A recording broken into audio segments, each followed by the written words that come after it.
Melissa Poncelet del Sol says director Dr. Noel Howell owes for her services as a makeup artist on his film. Dr. Howell is countersuing for money owed.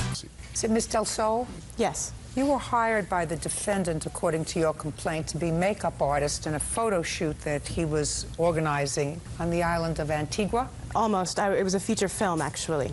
And you traveled to Antigua? Correct. And it is your claim that he owes you money. He says that he paid you some money, actually, but you left the project and you were a nut while you were there, and you caused him to spend thousands of dollars in down production time and your replacement, and he has a counterclaim. How much was he supposed to pay you? $2,000 for my services. So far, is that correct, Mr. Howell? Yes, it is. And what kind of film were you making? It's an action flick. How much money did you have to make this film? About 150,000 US. Have you ever made a film before? Yes. How many films? 2 prior to this. Where? In what country? I made one in Antigua, and I made one in New York. Was the one that you made in New York a full-length feature? Yes, it was. Did it sell anything? It's still in production, post-production. Was the film that was made in Antigua completed? It was completed. Okay. How much were you paid by him of the $2,000 that was agreed upon? $600. When did you arrive? I arrived January 16th. When did you leave? February 1st. When were you supposed to leave? February 10th. So you didn't complete the job? No. Tell me why. Because he basically sexually harassed me. The cast was sexually harassing me. They failed to provide me with food and water as agreed upon 3 times a day. Various violent things happened. What did you eat?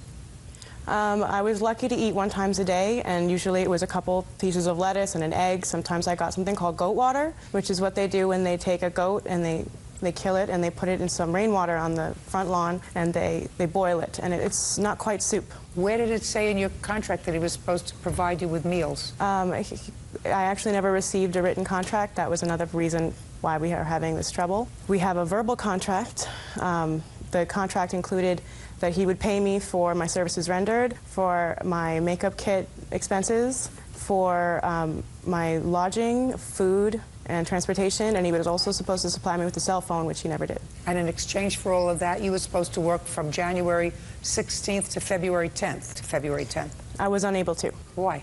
Through the circumstances that they were putting me through.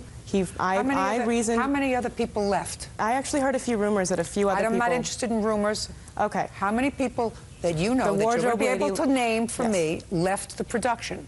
I do know for a fact that the wardrobe lady left. Did the wardrobe lady leave? No. Did she finish the production? She did finish the production. Did she leave before or after you did? Before. So you actually knew she left? Right. I didn't see her. Well, why didn't you tell me that first? It's slipped my mind. I'm sorry.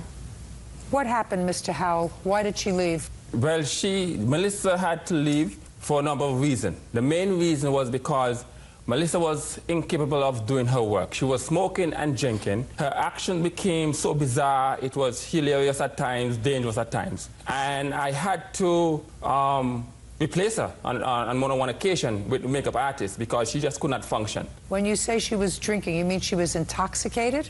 She was drinking, and her behavior would lead me to believe if she was intoxicated. But Give me an example. On Saturday the 24th of January, I got on set and I was like, yo, you need to go talk to Melissa. I'm like, what's going on? And they said, I don't know what's up. So I went over to her, and she was like, why? Why? And I got it. Yes, Your Honor. And it was behavior like that. I was like, Melissa, what's going on? And then she was like, oh, Doc. Then she started complaining about a lot of things that was happening, and then... What was she complaining about, Mr. Okay, one of the things she was complaining about is that there was a person who was on the set. He wasn't part of the production team. And Melissa and him had become acquaintance. And she was stating that he was actually trying to have sex with her. Who was this person, if he wasn't part of the production team? What happened was we needed some guns, and he had brought... He flew in from New York to bring down some guns for us. His name was Robert. He flew down to bring guns? Yes. What kind of guns? Prop guns. Prop guns? Yes. So he actually flew down at your request to add things to your production? To the production, right. All right, so he was there at your request, and she was complaining that he was making sexual advances towards her? Yeah, that was a Saturday night, yes. That was on the 24th? 24th, Saturday the 24th. So what did you do? What did you say to her? I told Melissa that I would address the issue after we finished the set. but let's go, let's get you calm down, and I will talk to him after I got taken care of her and her anxiety. So what did you do? So I told her I'm going to do 3 things to make sure that she feels more comfortable on set. Issue number 1. There'll be no male around her, talking to her, unless they were sitting in her makeup chair, because she was complaining that there were other people frequenting her set. Number 2, I told her there'll be no more smoking on set. You mean smoking cigarettes or Smoking weed. Smoking weed? Oh. And Yana, if I must add, she was smoking the good weed. It was a strong Antigua weed. And she was? Yes. Was smoking... The good Antigua ganja. She was smoking marijuana. Marijuana. Is that right? No, it's not. Yeah, sure it's it is. a complete lie. Just a second. He's absolutely telling me the truth. No, he's not. Yeah, he is. No, Go ahead. he's not. The third thing was I was going to try and adjust the source of her weed. The source? Yes. So you were saying that if Robert's sexually harassing you, I want you to stop smoking weed, and I'm going to get rid of your supplier. Yes. Sounds like an interesting production, Mr. Howell. No, Yana, there was more than just the sexual harassment. There was a lot going on, and I was trying to adjust the issues. The sexual harassment was just one part of the issue. Okay. Did you ever complain to him about sexual harassment by anybody other than Robert? Yes, I did. Who? There were a few people who were grips. And what were they doing? They set up light stands. They handled the lighting. No, I don't mean what were they doing as grips. Oh, I mean, I'm what were sorry. they doing to you? By them, and they would touch me, and they would tell me about how later that night they would like to do various things to me. And what'd you say to them? I said that that was very inappropriate, and I would like them to not talk to me in that way anymore. Your Honor, that's untrue. The only one she complained to you about was Robert? Was Robert. I believe him. I believe him.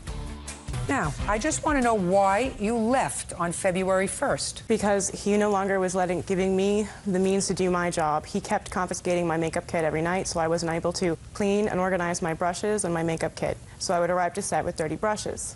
I finally said to him, this is unacceptable. As we've spoken about this many times, I need to be able to have my makeup kit in my possession at night so that I can organize it, clean my brushes, and arrive on set and do my job. Was there ever a time... Sorry? Was there ever a time that you did not show up on the set on time, ready to proceed? No. Yes, Your Honor, there were times. First of all, I've never, ever touched her makeup kit. Never confiscated anything to do with her makeup kit. And why would I want a dirty makeup on my set? I would never do such a thing, Your Honor. I don't understand why he took your makeup kit. I frankly don't understand either. However, I do know that when I was finally returned to me, $4,000 worth of makeup was removed from it, and I'm not sure if it's because he wanted to keep it to give to his new makeup artists to use on his film. Who bought the makeup? That was my makeup. You purchased the makeup, and he stole your makeup? Yes. Your Honor, I have receipts here that I gave her my credit card over the phone. She used a credit card. She bought makeup with a credit card. Then she called me and she told me I owed her $700-something for the makeup. I went and I gave her cash. However, later I found out that that $700 include $500-something that was actually purchased on my credit card. So not only did I give her the $780 cash for everything, she also used a credit card. So she only spent maybe $200-something of her own money. So Melissa is a con artist. She's very good at this thing. And I guess from the onset, that's what she was doing. I actually have the receipt for that $765.30, and it was actually my father's Visa card, not his. And Your Honor, I have the receipt that she submitted to me, and this is what the receipt she gave me. Just a minute. And on this is what she told me she spent, and if my memory serves me correctly, it said MasterCard. And she gave me this.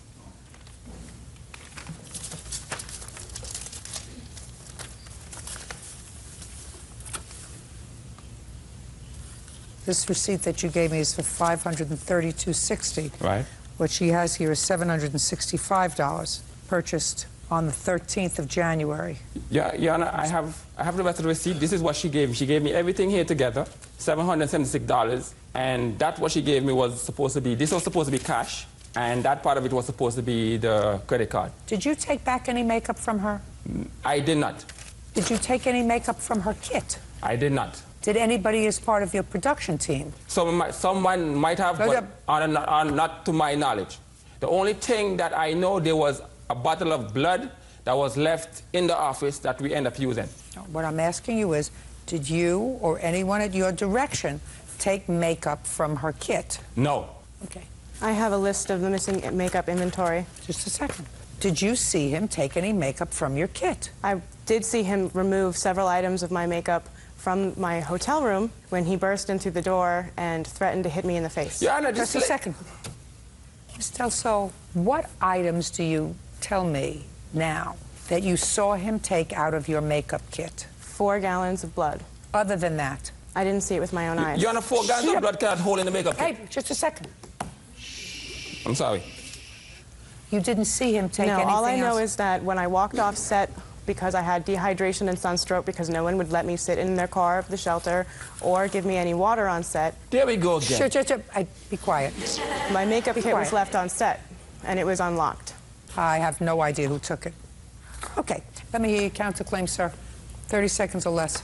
Your Honor, because of her behavior, her inability to perform the job that she was expected to do, I had to bring in an assistant, I had to bring in another makeup artist. I also ended up paying a hospital bill because of her behavior. She was seen by a doctor there. What were you seen by a doctor for? He actually forced me to see a doctor while I was there. Just and a it was second. to Shh.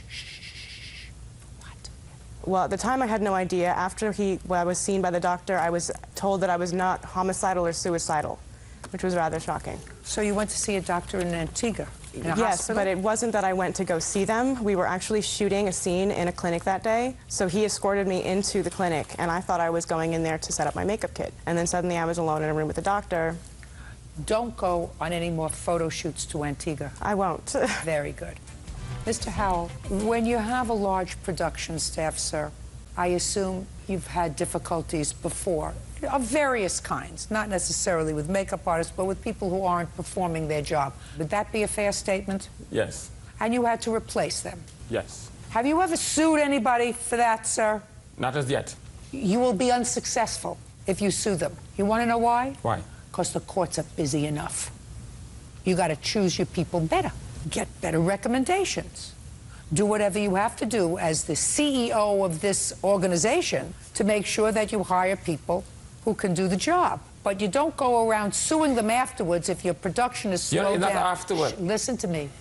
We're too busy to clean up after CEOs who don't do their homework and hire appropriate people. And if there's something wrong with her because she has a mental disability, which I assume that you thought she had if you took her to a doctor, then you didn't do your homework carefully enough.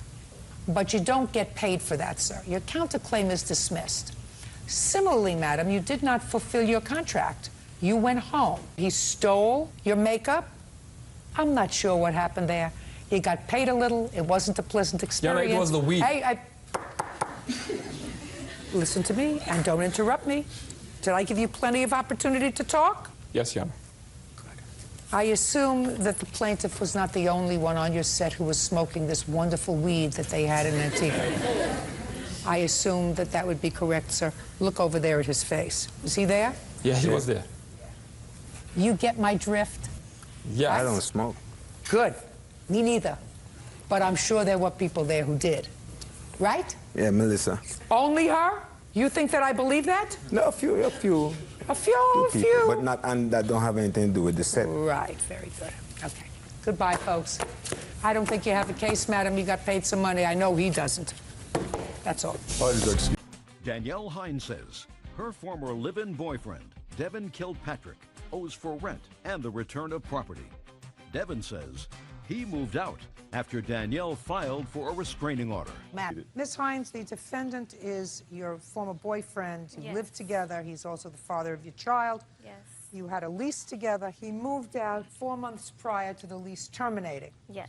You took him to court for 2 months of the 4 months. Yes. Because the other 2 months hadn't passed yet.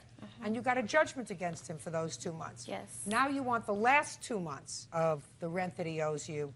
And you also claim that you had a lot of pain and suffering because he wasn't a nice guy. Yes. Well, forget pain and suffering. You don't get paid for pain and suffering. You terminate a relationship for pain and suffering. Do you understand? Yes.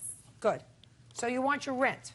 Yes. Mr. Kilpatrick has a very good excuse for not paying the rent for the last 2 months. Yes, I do, ma'am. He says that the reason he didn't pay rent for the last 2 months is because you filed a restraining order against him and his mother, and so he couldn't live in the apartment, and if he couldn't live in the apartment, then he wasn't going to pay rent. Not That's true. his defense. Yes. So, when did you move into the apartment? We moved in March 14, 2006. And you were both on the lease? Yes, we were. And when did you leave, sir? I'm not exactly sure. When did he leave? November 9th, and they filed for the restraining order. He was November 9th, Yes. 2006. Yes. And when did you file a restraining order I against him? filed November 2nd, but he was served November 14th at 5:55 a.m. But you had filed it on November 2nd. Yes. I want to see the allegations that you put in the restraining order application.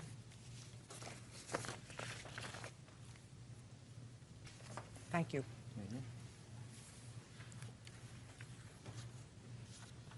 You filed this on November the 2nd, and according to this, it says the most recent date of abuse was September 10th, 2006. And you say he strangled me to the point that I could not scream anymore. He also stated that he would only get a slap on the wrists. If he did it again. It would be something he would hit me because it was his first offense. And you filed this 2 months later. Is that right? Yes. Okay. Between September 10th and November the 2nd, when you went to the police to file for this restraining order, where were you living? I was staying there, but he wasn't. You were in the apartment, Yes. and he was not living there. He was still living there, but he never came home. He was in and out. He would go to his mom's house. We were sleeping in separate bedrooms. I was sleeping in my daughter's room, and he was sleeping in our bedroom. Fine. So then my question, 2 months later, what prompted you to go to the police? I don't have transportation. Not only was I trying to get to the courthouse to file a restraining order on him, everything in between then, I was going to the police station. I was always talking to the police about what I can do about our child and him getting out of the apartment, but not necessarily him moving out because I still needed him to pay his half of the rent. Just a second.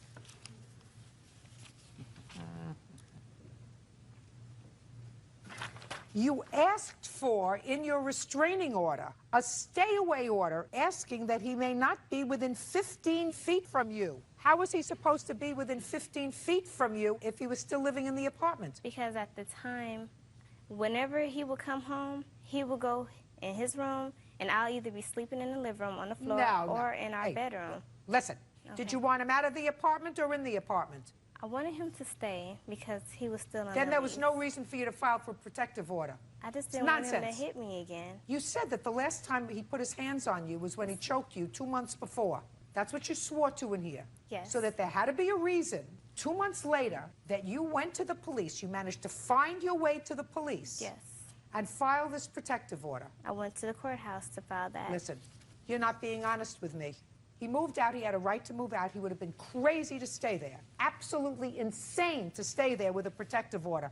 When all you have to do is pick up the phone, call the police, they come, they arrest him, and all you have to do is say he threatened me, and he finds himself in jail. So he would be insane to stay in the apartment. May I please say something? Sure. It says right here that he was not even served. He didn't even know I had a restraining order on him until after.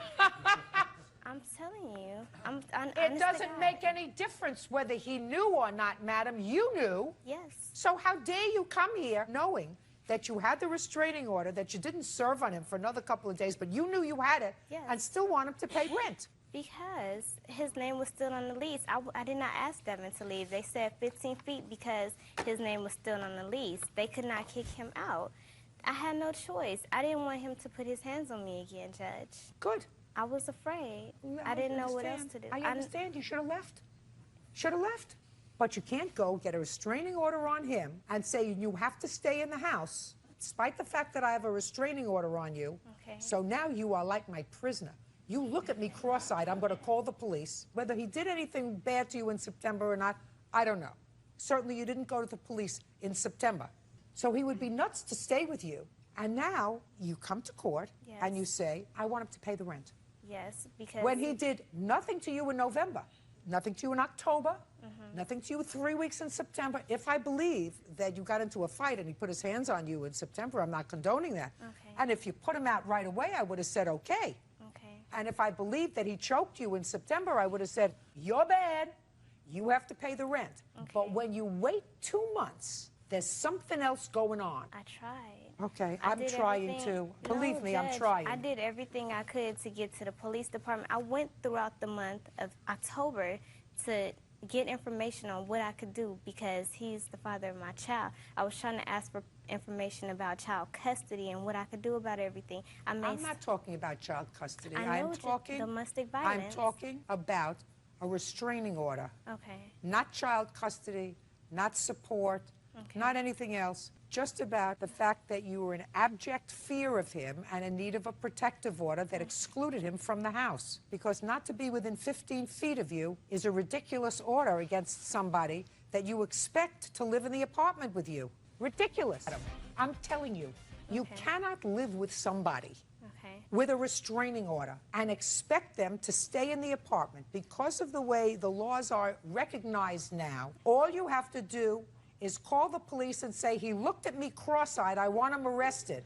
And then he's there on a violation of a protective order, which allows them to incarcerate him for up to 6 months by just looking at you cross-eyed. But those were not my intentions. Oh, listen, I don't care what your intentions were or not. The fact is you did have a restraining order against him, and he was perfectly right to leave because you didn't go and file that restraining order at the time you allege he hurt you.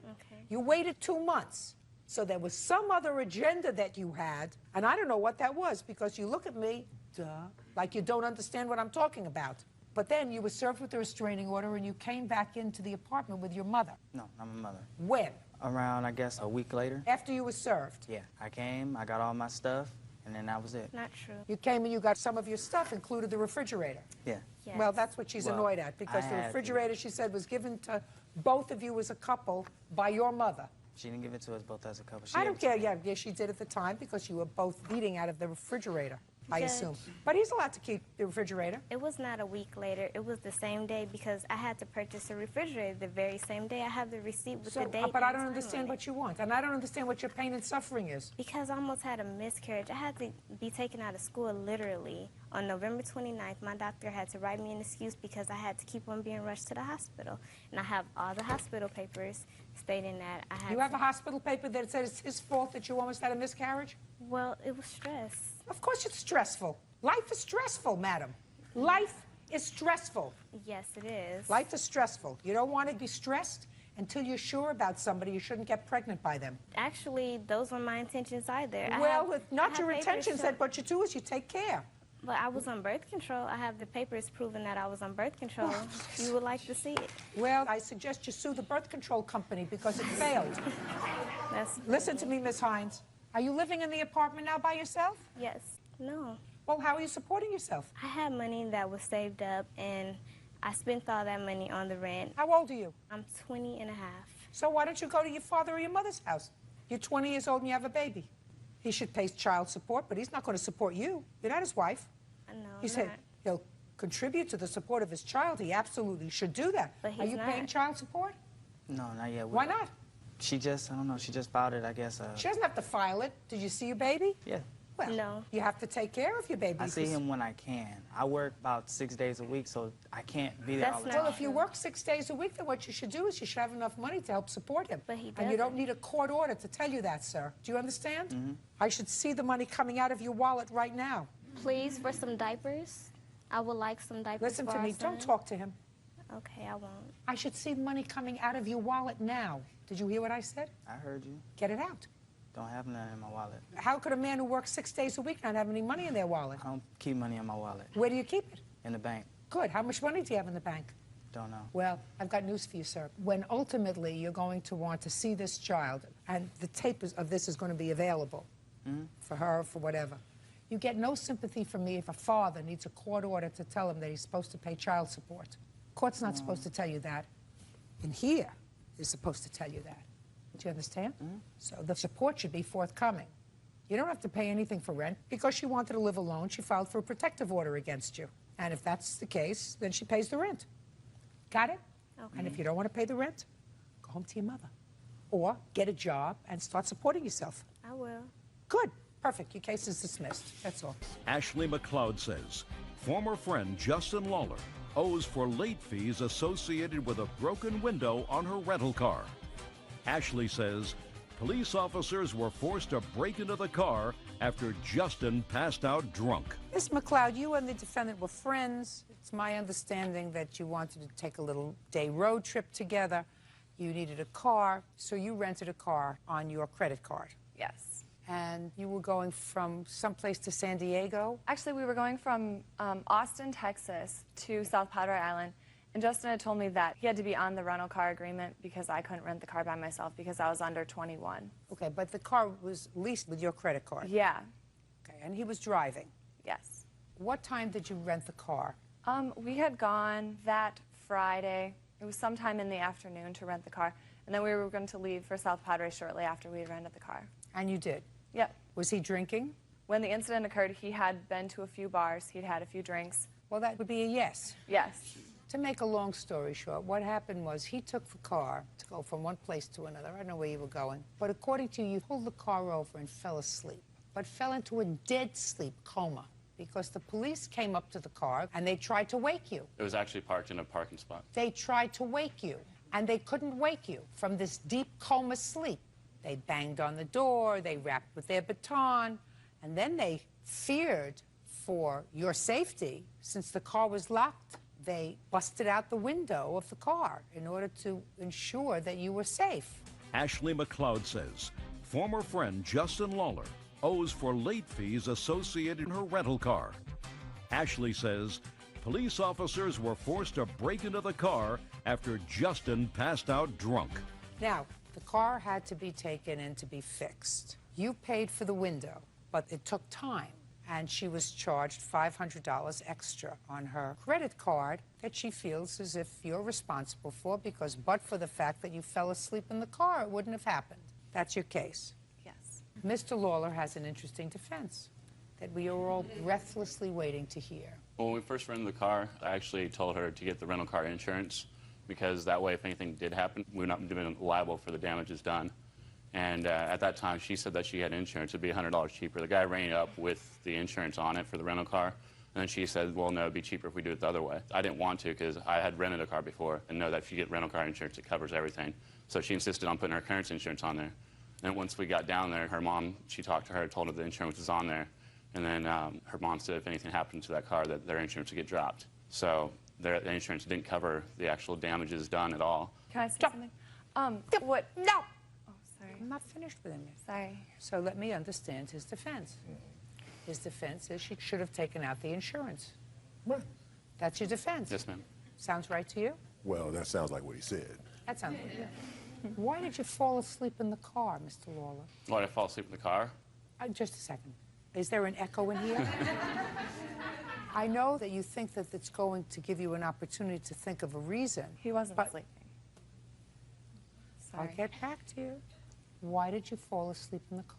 I had a couple drinks and I passed out in the car. And it was parked in a parking spot. There you go. I was not driving the car, though, that night. All right, Mr. Lawler, let's dissect what you just said to me. Okay. You think that because you talk fast, that I'm not going to be able to dissect what you said to me? Okay. So you had had a few drinks and you passed out in the car. I pulled the car over. I didn't Yes, drink. Yes, that's ma'am. what you just said. Had a few drinks. Now, where did you do this drinking? I had a couple hotel rooms. Not in bars. You were in hotel No, rooms. I was actually... Sorry. Who were you in hotel rooms with? Just different kids we were selling tickets for our Akon party that next day. How many different hotel rooms had you been in drinking that night? Just a couple, actually. Same hotel? Just different ones. Shh. Different hotels? Yes. How did you get there from one to the other? I drove the first... I drove. The first one, yes. Just a minute. I drove. And how'd you get to the second one? The second one?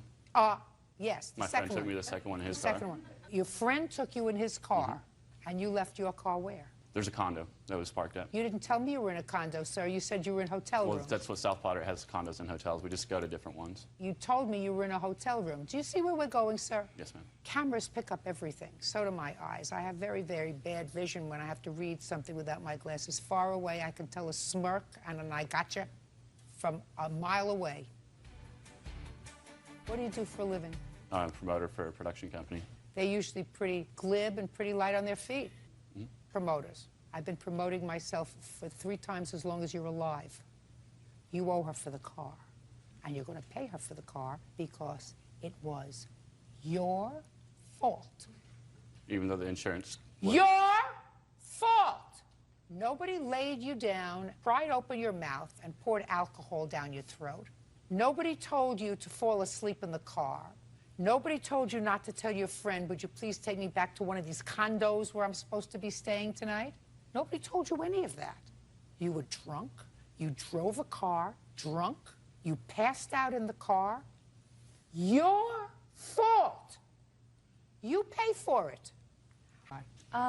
The remaining charges that he owes me for is $541.63. Did you pay for your half of the rental? Yes. Okay. Judgment for the plaintiff in the amount of $541.63. Thank you very much. That's all. George Heath claims neighbor 17-year-old Marquise Peppers falsely accused him of being a pedophile and then assaulted him. Mr. Heath, Mrs. Coleman is your neighbor, and this is her son. Affirmative. Affirmative. You are 17. Yes, ma'am. But large for your age. Yes. And it is your claim that Miss Coleman's son assaulted you. Assault and battery, ma'am. Depends on where you live. And you want to be compensated. And Miss Coleman and her son say that you started it, and he just finished it. So, your first name? Marquise. How long have you and Mr. Heath been neighbors? I don't know how long he's lived there, but I lived there for 2 years. How long have you been there, Mr. Heath? Since May of 2006. So a little less than a year. Affirmative. A year. Have you gotten along for that year that you've been living there? Up until recently. What happened recently, Mr. Heath? On April 25th of 2007, I was outside my door. Mr. Peppers was also outside his door. He was calling me a pedophile. He was saying I should never, never, never say the name of his little sister. I admit I may have started behavior that was more of an interest to a proctologist. But I don't know what you mean by that, sir. I was upset that being called a pedophile after 30 years of being a registered nurse here in California. So he was calling you names and told you never to mention the name of his sister. What did you say to him? Well, he challenged his authority by claiming that if I said in the name of his sister one more time, that he would beat me down. Being that I was very upset because of the general rumor within the neighborhood of me being a pedophile, I did say her name. Her name is Sanji. And then what happened? I repeated it a few times as he came So you taunted closer. him. You were a grown-up. Yes, I was an angry You were a grown-up. grown-up. You were an angry grown-up. Yes. And he had called you a vile name. Quite, ahead. especially when I have no record anywhere. I understand you have no record anywhere. Okay. Got it. So you were taunting him, and what did he do? He pushed me, and then, you know... How did he push you, Mr. Heath? I do believe, I will take his word for it, that he belly bumped me. Okay. I turned to catch myself, and I was struck on the back. I cannot say exactly if it was him or his friend LJ, but I did sustain an injury to my back. Him? He was right next to him, shoulder to shoulder. So they both came over to you after you had repeated his sister's name several times? Affirmative. And he belly bumped you. When you turned around, somebody hit you in the back. Yes, well, turning around in that, I was trying to catch myself as I was falling. And as a result of that, were you injured? Yes, I have a report from a chiropractor that I have injuries from T6, that's thoracic spine vertebrae 6 to 7. These were significant enough for me not to be able to work for 2 months, which I have documentation from my employer of such. All right, Mr. Pep, let me hear you, sir. Yes, ma'am. On the day of that incident, the day before, we had got into like 2 days before we got into an argument. About what? I was sitting outside because my friends stayed next door to him. And I was sitting outside talking to them, and then my sister... Talking to whom? My friends that stay next door to him. And so I'm sitting outside, and then my mom calls me, and she sent my sister to come get me. And my sister comes, and she says, Marquise, your mom wants you. And then so he reaches over, and she's in between these stairs. And he reaches over and pats her on the head. And I say, man, don't touch my sister. Why not? Because, like, I don't know what it is, but ever since he's moved there, I've been, like, you know, real uncomfortable around him. And he's, like, he acts real... you know, friendly and stuff towards kids, like, you know, little girls. And I just, with my sister, I keep, you know, I'm overprotective about my sister. And so... But he just touched her on the top of the head. I know, but it was like the way how he did it. Like, you know, he rubbed his hand through her hair. And like, you know, and I didn't like the way it happened, but I wasn't disrespectful to him. I just said, can you don't Fine. touch my You sister. said, don't touch my sister. That's all you said to him. Yeah, but as I said that, my mom walked out, and I told her what happened, and then so they got into an argument. Did you get into an argument, Miss Coleman, with him? As I walked out, I heard George yelling at my son, and all I heard was the end of the conversation, and I asked him... What did you hear? He was calling my son ignorant and a pervert for saying what he said or whatever. Well, did you say anything to him? I said, don't touch my sister's head, and he called me a pervert because he said that I was looking at him as that, like, I don't know why he said it, but he just called me a pervert because I told him not to touch my sister. And then? That's when I came out. Yes. And I heard them arguing, and my son said, George touched Sanji, and that's when I went to tell him he doesn't have to put his hands on her, do not touch her. Did your son tell you how he touched her? No, well, why didn't you get that information, Miss Coleman? I did. When I came over, he said he touched Sanji on the head. And right then, when she said he touched Sanji, I just verbally told him, you know, to keep his hands off my daughter, and I asked my children to come into our yard. Okay, so that was a couple of days before. Yes, ma'am. And then what happened, Mr. Pepper? And then the day of the incident, we were outside, you know, we played basketball and all of that outside, and George comes out and was playing a guitar to the little girl in the window, and I was just sitting there. Playing a guitar? Yeah, playing a guitar and singing to her. But he's sitting there playing a guitar to her, and that's not my relative or anything, so I didn't say anything about that. And somehow he got into an argument with other kids that was on the block, and so they were arguing, and somehow they said to him something about, oh, you touch kids and stuff, and he was like, yeah, I touch a lot of kids. And he started naming off kids on the street, like girls and stuff that he's touched, and then he somehow said Sanji's name, my sister. And then so that was when I got into the conversation, and I asked him, I said, man, don't talk about my sister. Did you call him a pedophile? No, I've never called him a pedophile. Did you call him a pervert? No, I've never called him a pervert. What did you call him? I didn't call him anything. I just said, do not touch my sister. Okay, and what did he say to you? And he got into an argument with me, calling me a pervert and that I'm immature and stuff because I'm calling him out on stuff. And I'm like, you know, I didn't say anything. All I said was, don't touch my sister. And then so we're sitting here, we're arguing, and I stepped back, and my friend was with me also, and he was talking to him. He was like, there's no need for you to say her name. And I pulled him back, and George says it again. He was like, oh, what do you mean, Sanji? And I was like, don't say her name. And then so he takes off his glasses, and he untucks his shirt, and he steps up to me, and he says, what do you mean, Sanji? Sanji, Sanji? And so I had chest bumped him, and he, you know, it was like a fake stumble type, and he just stumbled back and hit the wall and purposely fell to the ground. And he made a lot of like weird noise and stuff that, you know, you could tell that it was being act.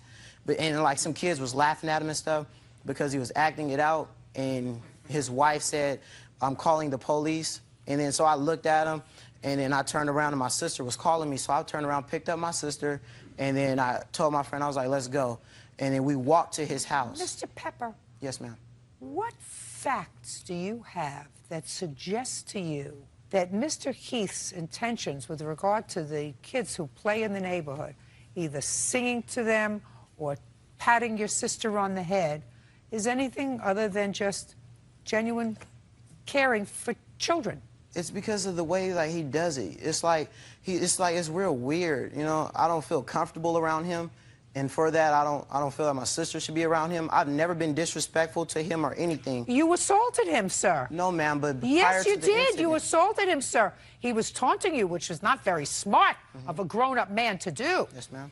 Not very smart to a big 17-year-old, you know, who certainly outweighs him and certainly outmuscles him. But you have no right to put your body on him in any way. You should have been smarter, sir. Yes, ma'am. Now, but I had to confront the lie. Mr. Heath, have you ever been arrested for a sexual offense on a child? No, ma'am. The next question is irrelevant, therefore, and you've never been convicted. Is that correct? No, ma'am. You have any children of your own? Yes, ma'am. We have 4 biological children and 1 foster child. How old is the foster child? She is 32. So you raised her? Affirmative. And your 4 children, how old are they?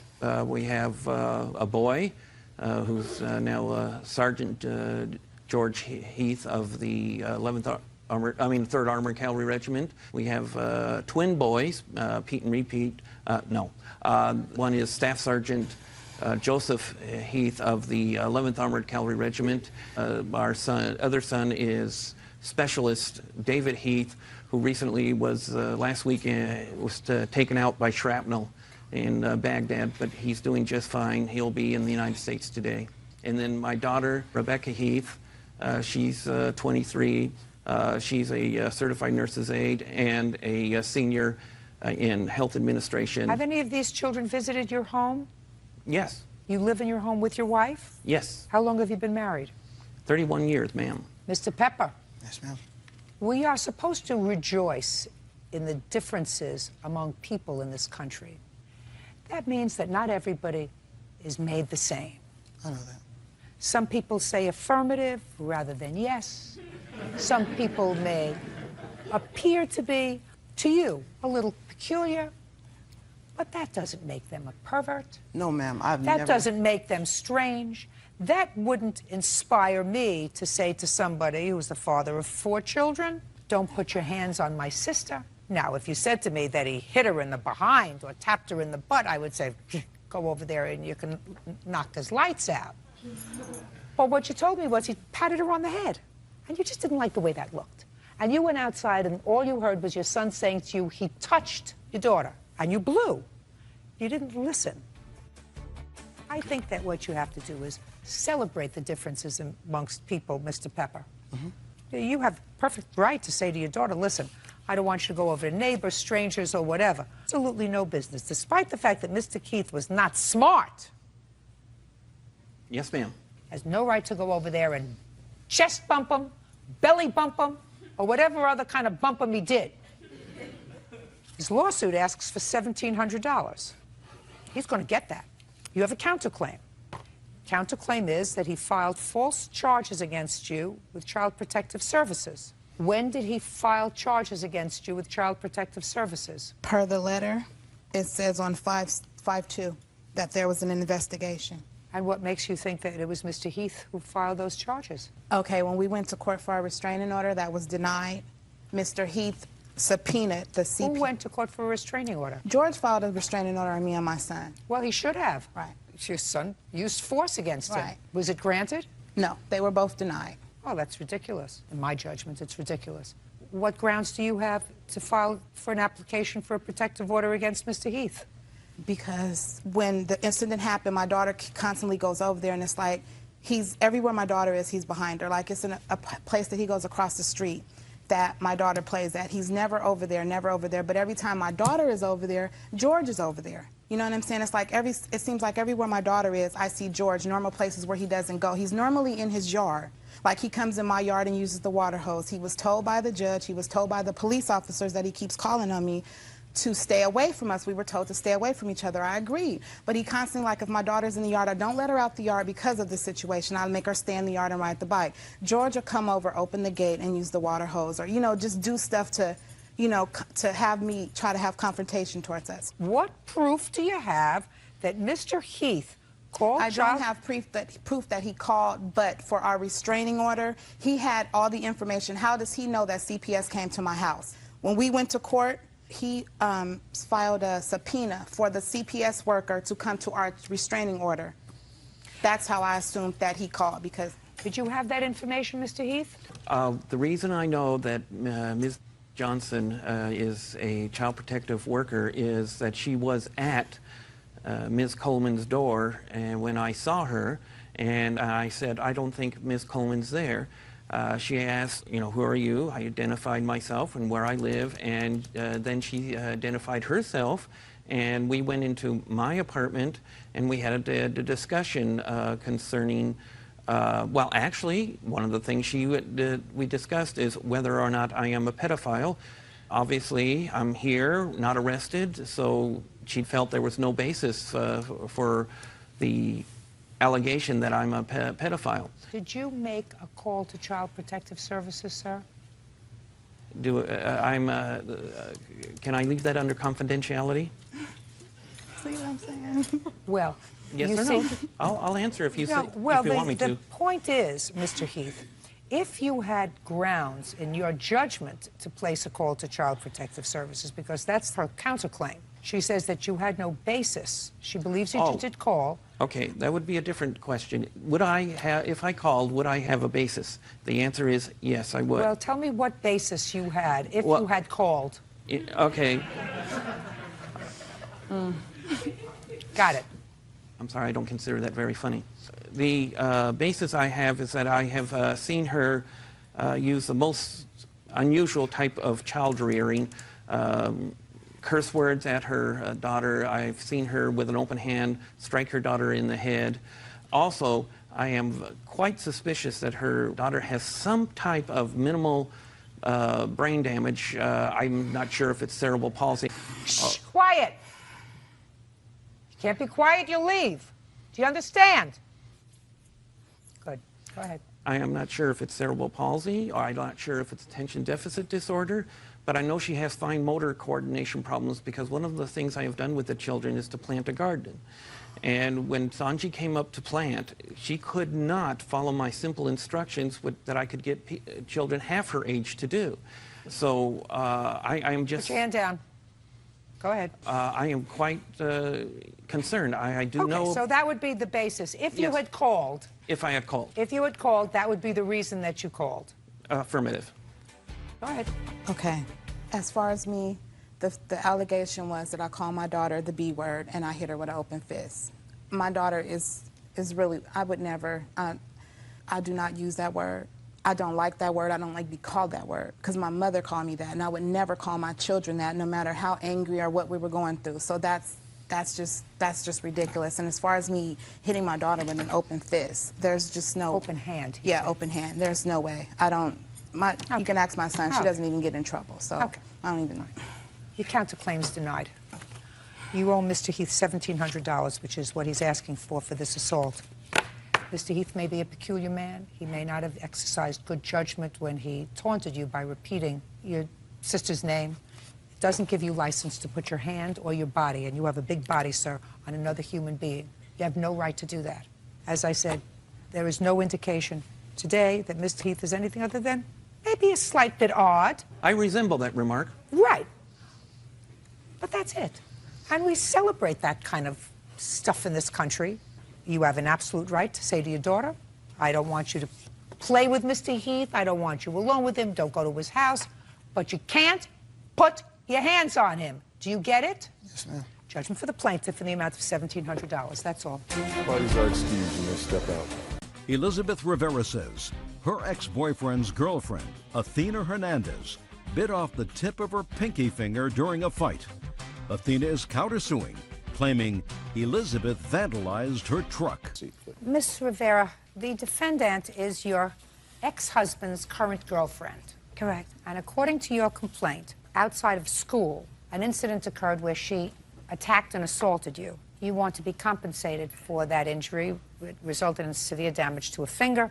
Ms. Hernandez says you initiated this altercation by damaging her car. Fight ensued. You may have gotten the worst of the fight, but you started it. And she is counterclaiming for the damage that she alleges you did to her car that day, and also for the fact that she lost her job because of this incident and lost wages. That's your counterclaim. Yes. How long were you married to the ex-husband? 13 years. Do you have children? Yes. How many? 2. How old? 12 and 8. What's his first name? Jose. When were you divorced? I wasn't legally married. Common law. Common law in what state? New York. There's no common law in New York unless it was before 1933. And from looking at you, you didn't live with him in 1933, so that you were never married to Jose. No. But you were together for 13 years. Correct. Come you never married him? I wasn't ready to get married. You were ready to have 2 children with him, but not get married. Exactly. I always understood that. It was always clear as a bell to me. When did you separate? We were together 13 years, and we separated a couple of years ago, like maybe 4 years ago. And when did you meet Jose? You have children with him? Yes.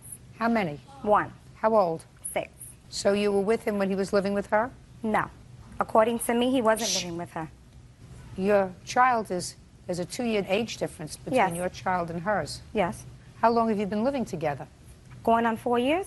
Well, for the 4 years before that, where was he living? In his own apartment. Sounds like some bargain. What does Jose do for a living? He's a broker, an insurance broker. How long has he done that? About maybe 6 years. Does he make a living? Yes, he does. How much money does he earn? About maybe 35, 36,000. Does Jose pay child support? No, he doesn't. How do you support your children? He provides for them. How do you support your children? He supports them. How much does he send you? He doesn't send me anything. If they was to need anything, he'll go buy it for them. That's not supporting your children, Miss Rivera. Do you work? No, I don't. Well, who supports you? Is not an answer. The city. The state? The state. And how long have you been a recipient of state assistance? About 19 years. 19 years. Well, that's the reason you didn't marry Jose. Yeah. That's the answer. I knew, you follow the money, you always get to the answer. That's a reason for not getting married. So Jose works as an insurance broker. The state pays for your 2 children. And Jose has another family. Who do you work for? For myself. What kind of work do you do? Insurance broker. For the same company? Mm-hmm. How long have you worked for them? It's mine. It's an actual brokerage. I own my own brokerage. Does he work for you? Yes. How long has he worked for you? 6 years. Is he a paid employee or on commission? No, he's a paid employee. And what's the name of your company? Popular Multi-Service. Where are they located? In the Bronx. Oh, perfect. State of New York is going to send me a big gold star for this one. Now, tell me when this incident took place. It took place on February 5th, 7:30 in the morning. Tell me what happened, Miss Rivera. Okay, I was taking my kids to school at 7:30 in the morning because they have to be inside by 8 o'clock. So as I'm approaching the school, I see Athena Hernandez coming out of the school. And then as I'm getting closer, she's running back in the school. So as I'm approaching inside the school, she's coming out. And she's coming out saying a smart remark. Just tell me what she said. She said, haha, I have a car. Go ahead. So I looked at her, I was like, come on, boys, let's keep on going inside. That's not necessary. So I gave them my blessings, I walked them inside, and then I stood about 10 minutes inside. I came out, she's still out there, parked in front of the school. She pulled down her window, she started cursing at me, and she spit at me. So I spit at her right back. And I continued walking home. As I continue walking home, I'm turning the corner, ready to cross the street. As I'm crossing the street, she turns the car in a one-way, she eats the stop sign, and she hits me with the car. I got surprised. I fell down. So as I'm getting up, she rushes out the car and she starts attacking me. So I'm trying to defend myself. So I'm trying to unzip my coat to put my hands up. So I finally took off my coat and she kept on attacking me, and then she snatched my coat, ran back in the car. So at that moment, I was like, help, help, somebody. Can I have a cell phone to call 911? I need to call 911. I'm being attacked. Somebody finally let me call. So I'm like, help, help, help, please come. I'm being assaulted over here. So I see her rushing back out. She's like, calling your son? Who are you calling, huh? When I see her coming out, I pick up the stick to start her to see if the cops come. And I'm taking off my boots. And I'm like, leave it alone, leave it alone, leave me alone. You're taking off your boots? Yeah, because I had some boots up to my knees, and they were high, and they were tight, and I kept on falling. So to have my balance and protect myself, and I'm like, leave me alone already, leave me alone. The cops are coming, leave me alone. She was like, no. She smacks the stick out of my hand, and she attacks me. And I feel somebody else behind me push me against the gate, and she just kept on hitting me, boom, boom, boom, boom, boom. And I kept on defending myself, and she bit my finger. And she said, ha, look at your finger on the floor, and that's when the cops came. And I was just, it hurted so much, it was unbelievable. So it was the tip of your pinky finger that she bit off? Yes. All right, Ms. Hernandez, tell me your version of the events. Okay. My child and her 2 children attend the same school. It's not the first time that we see each other. But every time we see each other, she has something to say, whether it's indirect, under her breath, whatever. Usually I just let it go, give her a, smirk, whatever. This morning... Let me stop you just for a second, just for my own information. Are you nice to Jose? Yeah. Are you nice to Jose? Yes. Because you said nice things about him before. You said if the kids need anything, he gets it for them. And I assume that you're still living with him, that you think he's a nice guy. Correct. And I assume you don't like her. I don't have anything against her. I assume you're not crazy about her because I believe that there is this underlying current of animus, anger, that the 2 of you have, and you're not crazy about her. Is that right? That's correct. And that I don't understand. You see, you look like 2 relatively normal women. Jose's the bad guy, not you. He was two-timing you. He was two-timing you. There's no question in my mind. So you all make up with Jose and fight with each other. Two women fighting with each other when the bad guy is off doing what he's doing. Maybe with somebody. Never can tell. That's his history. That just is so foolish to me. And you're not the first two women that I've seen do this kind of ridiculous fighting over some worthless piece of trash guy who doesn't support his children, lets the state do it, lived a lie for at least 4 years. Why do you look puzzled, madam? Because according to what I know, the state supports her. State supports the children unless he provides support through the court. The state supports her children. That's why she didn't marry him, or that's why he didn't marry her.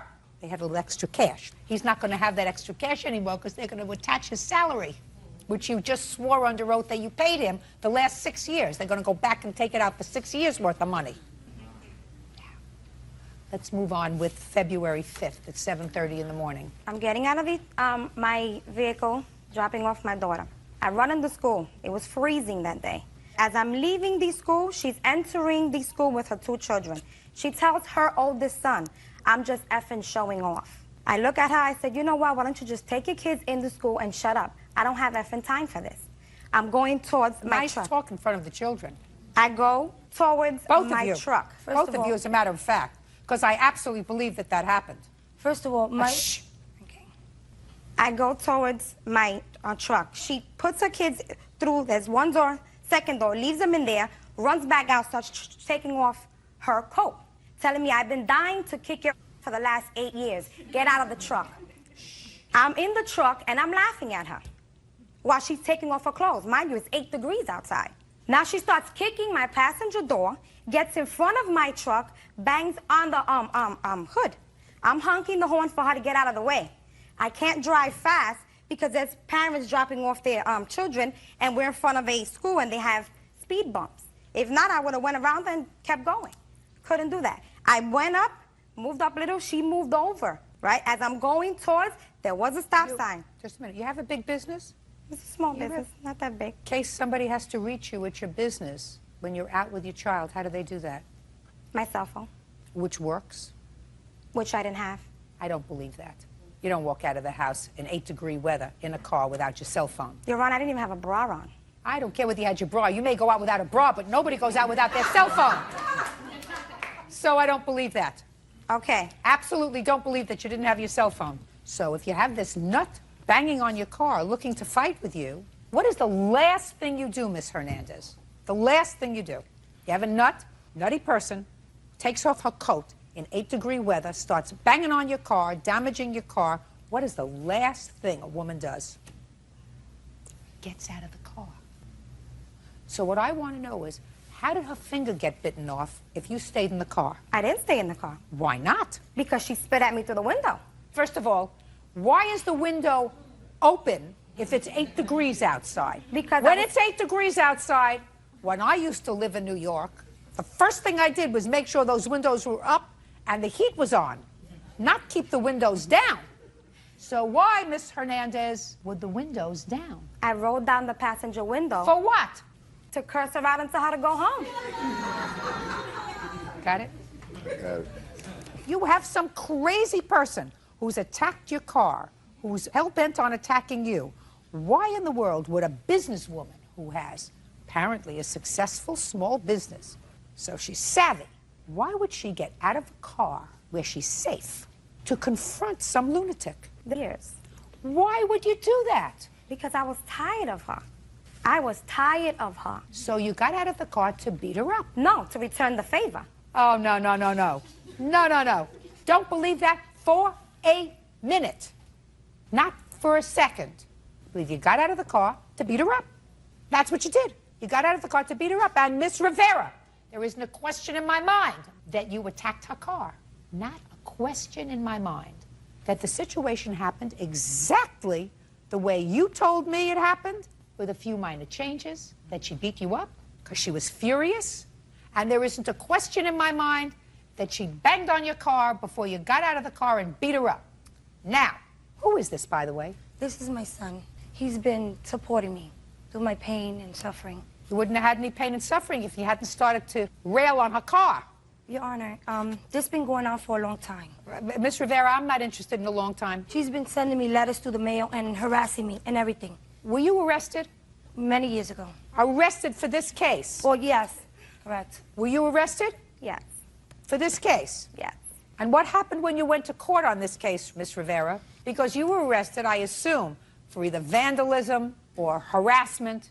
What happened with that case? They just gave me a fine of $95. They were going to give me a misdemeanor, but they saw that... Don't tell me what they saw. You must have pled guilty if you had to pay a fine. Yes, I did. What did you plead guilty to? To, vandalizing. Right. There you go. That's exactly what I surmised happened. You vandalized her car, and you pled guilty to that in a criminal proceeding. They didn't tell me it was for her vehicle. They just said it's for the... For vandalizing. What did you think you were vandalizing? The snow? Well, vandalizing her she car. can't prove that I did anything. Miss Rivera, you pled guilty in a criminal proceeding. Finished. It's over. Now, Miss Hernandez, you were arrested for assault. Yes, that's correct. And what happened with that case? Were you found guilty? Yeah. For assaulting her? Yes. Oh, this case is over. Wish I would have known that before we started. You have to pay for her injuries because you pled guilty to assaulting her. She didn't pay for medical bills. The state did. No. I'm not giving her a dime for her medical bills because she don't have any medical bills. But you assaulted her. She has to be compensated for that. And you have to pay for her truck because you started it. Why would I have to pay if she don't have no evidence I did anything to her? Oh, yes, she does. Because you pled guilty to vandalizing her truck. Now, you have pictures of the truck? No, I have an estimate. I'd like to take a look at it. And is that the finger that she bit? Yes, and I have the estimate of my finger, too. I don't need an estimate for your finger. You have Medicaid, is that correct? Yes, I do. But Medicaid doesn't pay to fix my finger. Nothing you I can have do to estimate There on is that. absolutely nothing you can do to fix your finger. Absolutely nothing. They cannot reattach it anymore. Yes, they could. I have it here. What they're going to do to it and everything. Listen to me. Not at this stage of the game. Now, you have any other children other than these two children? I have one more, which is Jose. That's it? 3 boys, yes. His father is not Jose. No. How old are you? 20. What do you do for a living? I'm a sales associate at Macy's on 34th Street. And I go to college, John Jay. Perfect. You get along with Jose? Somewhat. Smart. On your claim, Miss Rivera, I am awarding you for pain and suffering $1,500. I would have ordered more, except you precipitated this attack by vandalizing her car. But she also... I'm speaking. I'm ruling now. I heard you. I'm awarding you $800 on your counterclaim to fix your car, which I am deducting from her award. Do you understand? Yes, I do. Which means, Miss Rivera, $700, because I've deducted the $800 that she's getting for the truck. I'm speaking, and you get nothing, but you get your truck fixed. Do you understand? Yes, I do. And I'm going to suggest, if you are two decent human beings, and you both made the mistake of falling for Jose, you put this animosity to rest. It should be over. You don't want him anymore. You got him for now. Maybe you won't have him in 5 years, but you got him for now. You may not be happy when they start taking money out of his pay. A whole bunch of money, because that's what they're going to do. That's what the state of New York's going to do. You can't escape your responsibility. If you make children, you have to support them. And is there any reason why you don't work? What are you looking over here for? Is there any reason why you don't work? Yes, I don't work because my reading is not too great. You don't have to read for every job. If you can find me one, I'm willing to work. It's not my job to look for a job for you, madam. No one wants You've to been really on welfare 19 years. It's time to move on. There are lots of jobs that you can do where you don't have to be able to read War and Peace. That's all. Step out. Stephen Mosher is suing his brother, 26-year-old William Mosher, for smashing him in the head with a wooden bowl. Stephen says the incident started as an argument over the TV. Order. All rise.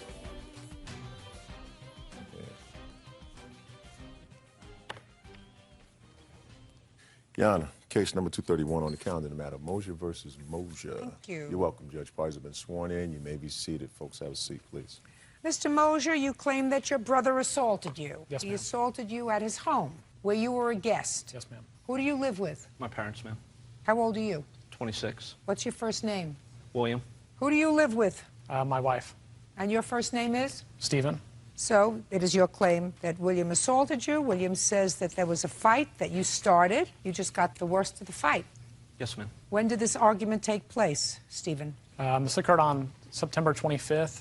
about 8:45 p.m. My wife and I, Amanda, we had gone over to my parents' house to visit, have dinner. Everything was fine. There was no arguments. We had dinner. Everyone adjourned outside. We began watching a television show, my wife and I, at 8 o'clock. Where? In the kitchen, on a small 15-inch, 17-inch television. It was in the kitchen. About 45 minutes into the program, the defendant walked through the kitchen. The brother? Yes. Walked through the kitchen into the living room and turned on the large television with surround sound. He turned it on very loud. I don't know what his problem was, but he turned it on very loud. I walked into the living room, and I asked him very politely. I said, hey, man, could you please just turn down the television a little bit?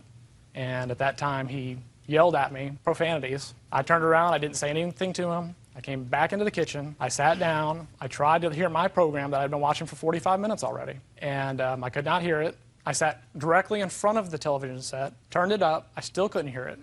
I walked all the way back into the living room, and I asked him again. I said, man, could you please just turn it down a little bit, politely? That I don't believe.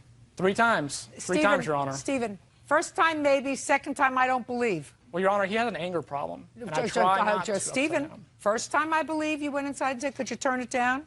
Second time I don't believe you went inside and very politely asked him to turn it down. So let's revise that. I tell you the truth, Your Honor. Okay, go ahead. I went in there, I asked him a second time. He said the same thing again. So after he cursed you the first time, listen to me, Stephen, after he cursed you the first time, you went inside and said politely to him again, hey, man, could you please turn it down? I just want you to tell me, is that what you're selling to me?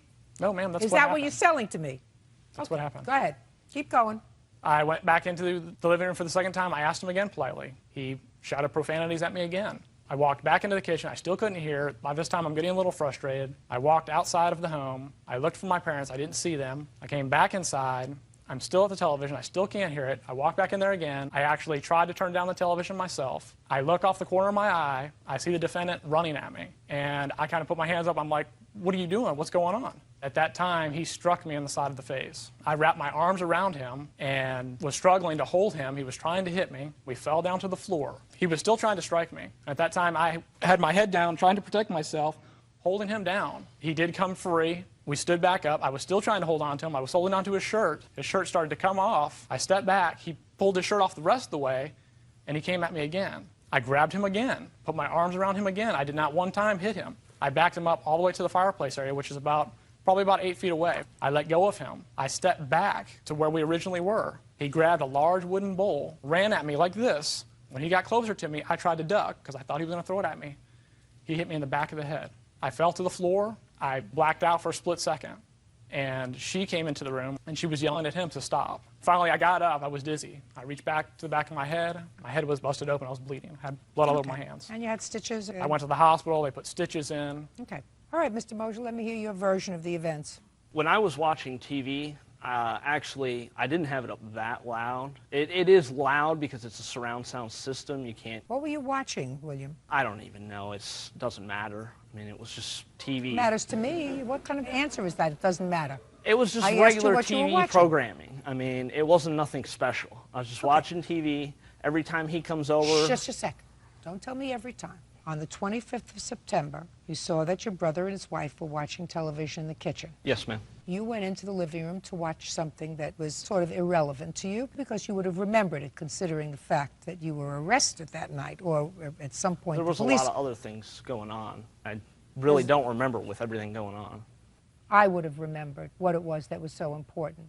So your brother came in, and the first time he asked you to turn it down. He never said please. He came in and he said, turn this down, I'm watching TV, is what he said. So of course he's not going to get a good response out of me.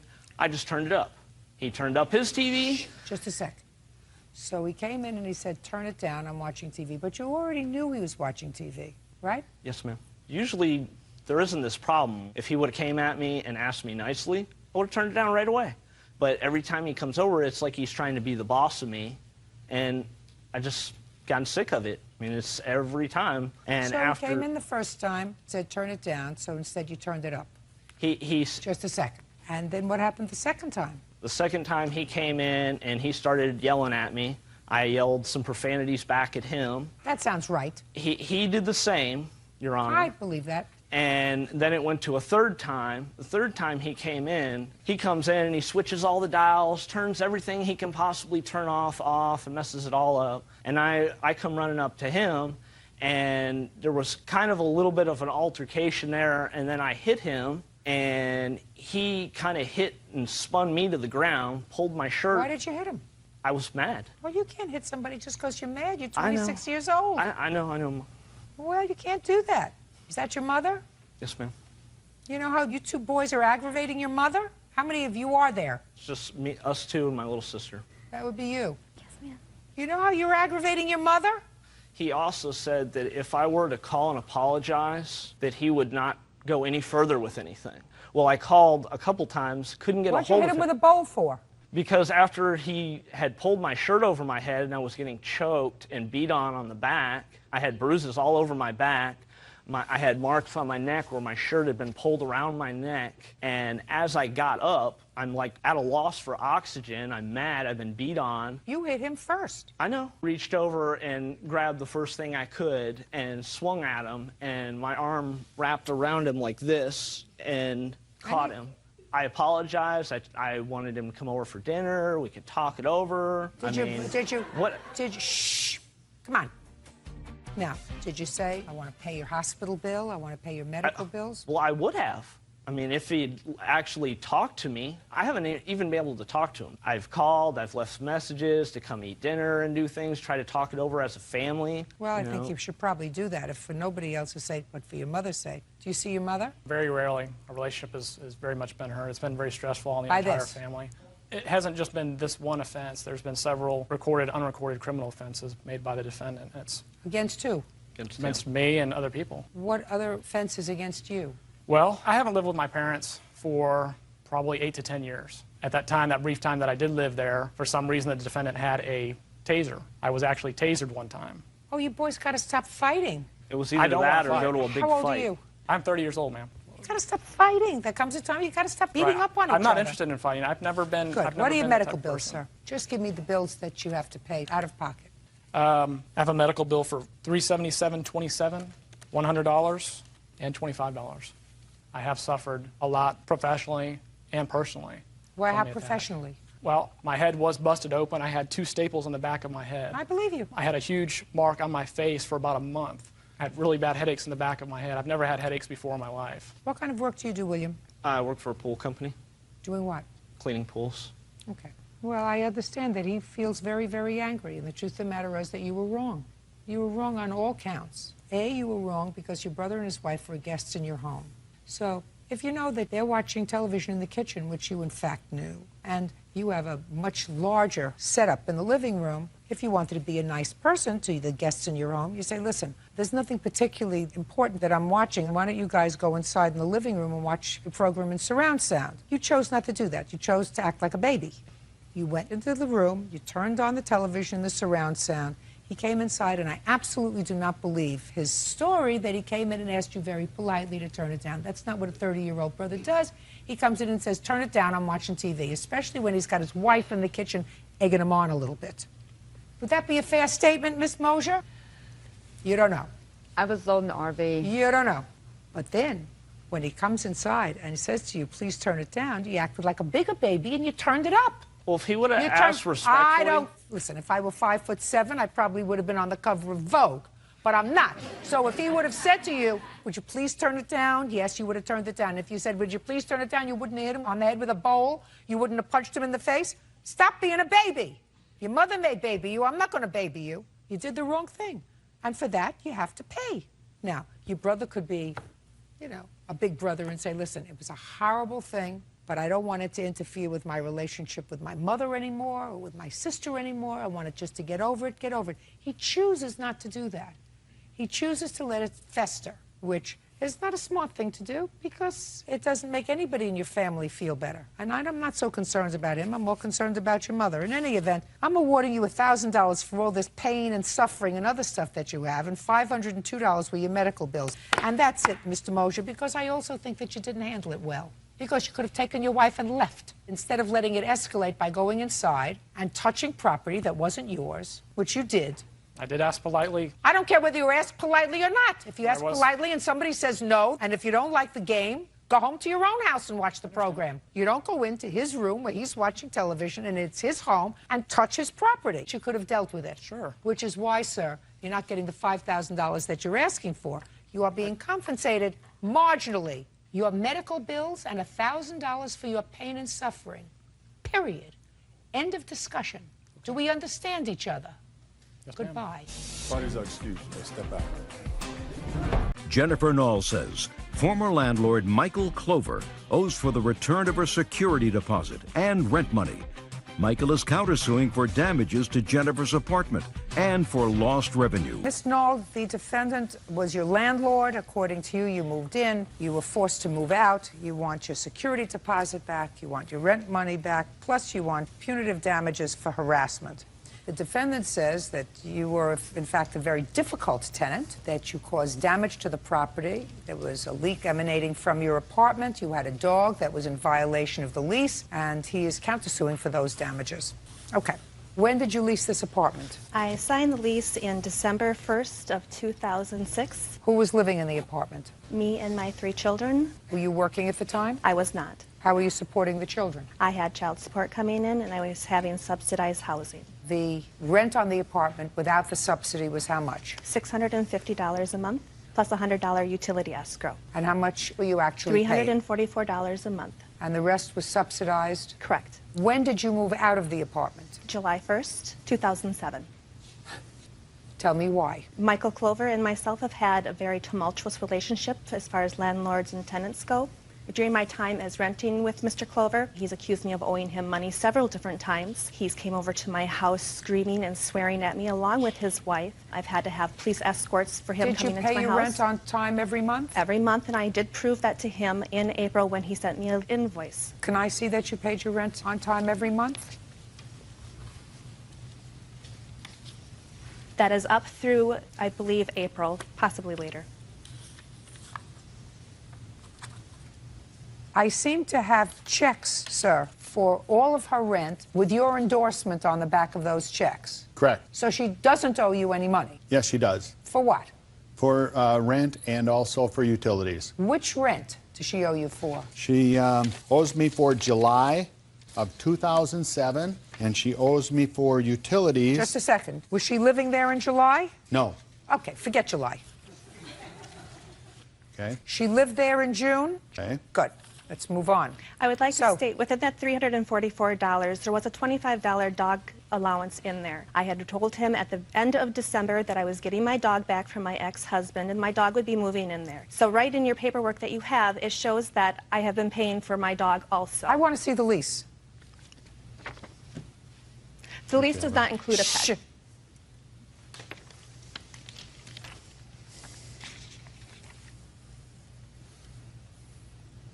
Rent on the apartment was $650. Correct. And you received how much from the state? $341.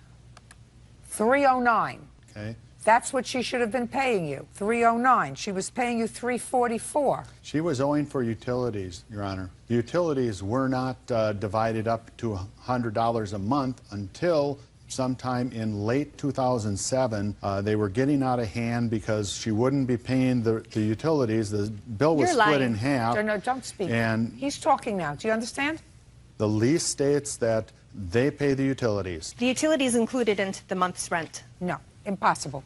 In January, I paid $244 because that was my portion of the rent, was $244 plus the $100. That's impossible. I mean, plus it's the impossible. $100 Miss utility escrow. No, your portion of the rent is $409 I believe he's a month. incorrect in that amount. Your Honor, might I?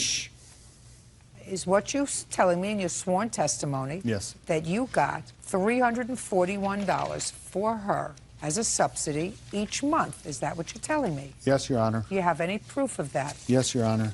My rent due was $208 plus the $100 utility escrow. $650 minus $341 is $208 plus the $100. I believe there are only about 3 landlords in our whole area that accept the housing authority stuff, and we really go out of our way to try to help these people. Just a second, sir. You just showed me a check, Mr. Clover, for February in the amount of $431. Thank you.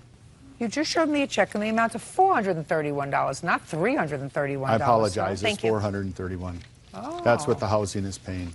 Thank you. Very different, sir. I'm sorry. So it's $650 less $431 equals $219. That's her share of the rent. Correct. Now, she's been paying $344. She's been paying $100 for the utilities. That would be $319 and $25, you say, for some of those months for the dog. Correct, and that included... $344. Absolutely right. She's absolutely 100% correct based upon what you just gave me. There was no agreement for a dog to be there, Your Well, Honor. listen to me, Mr. Clover. Then why did you take an extra $25 a month from her? She was paying erratically all along. Erratically doesn't mean anything. She's paid up. I have her cancel checks that you cashed, sir. You want to dispossess somebody, you dispossess them. You go and you file a notice of eviction, you evict them. That's what you do. But you don't take their money. Okay, so you moved out. What do you want from him? I would like the $650 security deposit doubled because he did not return my security deposit back within the 30 days mandated by Wisconsin statute. Fine. Why doesn't she get it back? Well, Your Honor, first of all, there was at least 3 times that I had called her to ask her about her rent. I don't want to hear rent anymore. Listen to me carefully. Off the rent. She doesn't owe you a penny Not for a rent. problem. Okay. Doesn't owe you a quarter. You were paid your rent. Now, security deposit is what she wants back. She gave you $650 security deposit. Explain to me why. It's very easy. All you have to do is show me pictures. Show me pictures of the damage that she or her children or her dog caused to the property, and I will dismiss her. Okay. Very easy. Show me the pictures first. Here are some pictures of the leak that was caused by her and repairs. This particular picture here shows where the damage was, is in the wall there, and is located right at this point on this type of a pipe. Now, this is a shower saver head, which is mandated in our area for all rental properties. There's a picture here of the shower head that she installed on there. It might be in those pictures. It's a white head. I got it. Okay. So it's a different one. Just a second. Did you change the shower head? Yes, but that is Okay. not the shower head that was on there when I moved in.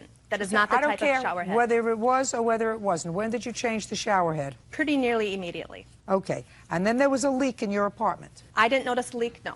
But there was a leak. Apparently downstairs there was a leak. Where was it coming from? The downstairs tenant said it was coming from my bathroom area. Okay. And did you fix it? Yes, I did. And where was it coming from? Well, it was coming from this pipe that came out of the wall, and this pipe here was broken off in the threaded area. I brought this along to... Just explain it to me, sir. Okay. Now, she replaced the shower head. They plumbing broke it when they did that. She replaced the plumbing fixture, which she's not permitted to do. Right. And what you're telling me is that was the cause of the leak that went into the lower apartments. Correct. Fine, and through the wall. Yes, I had to cut Fine. the wall out, and the Fine. pictures show, I see that you had to cut the wall out. and the You downstairs... can't do that. The shower head that was in there had a hole in it, there was a crack on it, and it was not a shower saver. Show me where you sent him a letter indicating that. There's nothing saying that I couldn't change the shower head. If you He change told me it- to change listen to treat me. the place as my Listen own. to me. If you put in a new shower head as a tenant and disconnect what he has, and I assume you did it yourself? It was just a little shower I head from assume you Walmart. did it yourself. Yes. And if there's a leak, you're responsible. But the leak was there prior head per the conversation of the person underneath in my house. Okay, It had been that's leaking there for hearsay. months. That's hearsay. What else, Mr. Clover? Well, I'd like to get paid for the damages to Just repair a second. that leak. Just a second. Show me the bill. Okay.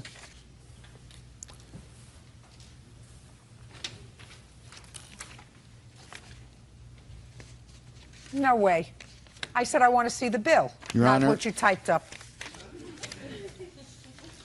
This is not a bill. No, that you typed up. This is a bill typed up. Who typed explaining- it? I did. What else, Mr. Clover? Your Honor, am I allowed to get paid for the work that I do on in my apartment as the maintenance person for myself? If the question you're posing to me, sir, is are you entitled to offset her security deposit for a leak that she caused, the answer is absolutely you are. And if what you do for a living is manage this building, then you're not entitled to your time. You are entitled to parts. You're entitled to helpers. But if what you do is manage this building and gain revenue from this building, there's no way for me to say to you, listen, You work 40 hours a week. You didn't do this other than your work week. Your Honor, I charged $250 to cut a hole 6 foot wide by 2 foot wide. This is what you do for a living, sir? Is this what you do for a living? But I cut the hole through the drywall. I got it. I took the pipes and cut them. I welded them back together and put this stuff, and I'm not allowed to get paid for that time. You are paid for that. Thank you, Your Honor. Sir, you are paid for that time. How? From renting your apartments. That's your maintenance on the apartments. She caused the leak? I am certainly, sir, listen to me. Hey! I am certainly prepared to compensate you and to deduct from her security deposit any parts that you had to purchase as a result of her negligence. Absolutely. Show me what you spent for parts, and I will absolutely deduct it from her $650. So because of that, Your Honor, listen to me. Excuse me, Your Honor, with all due respect, you're not I'd like paying to attention. ask you. You think you're going to talk over me, Mr. Clover? That's No. not happening. I would just like Mr. to Clover, that's not happening. Okay. What else, Mr. Clover? Carpeting damage. When was the carpet put down in the apartment that she rented? 2 years before she... I'm not interested in carpeting damage. If it was put down 2 years before she moved in. In the living room. In the bedroom, the carpet was put down just before she moved in. It was new. Show me the bill. Okay.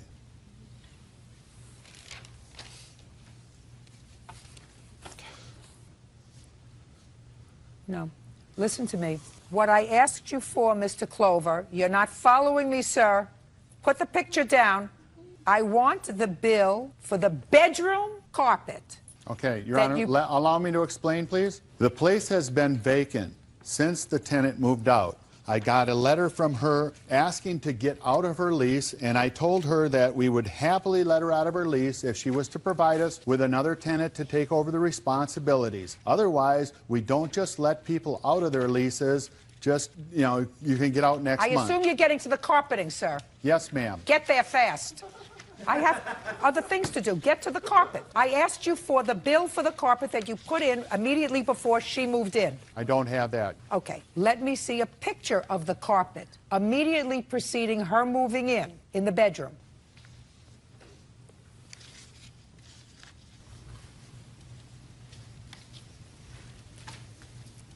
Bedroom carpeting looks pretty bad. Miss Knoll. This is the condition that the stove was left in, Your Honor. I see. know that it's going to be hard for me to say that I want $25 to clean the stove out. Do you have any other pictures you want to send up here? May I see this? Yes, this one right here. May I see the picture of the stove, please? Absolutely. Wait. Okay. Yeah. Okay. Your Honor, I would like to mention quickly that this is my own personal stove. I had removed his and used mine and then put his back into the apartment. This is my own personal stove. Did you leave these things in your apartment?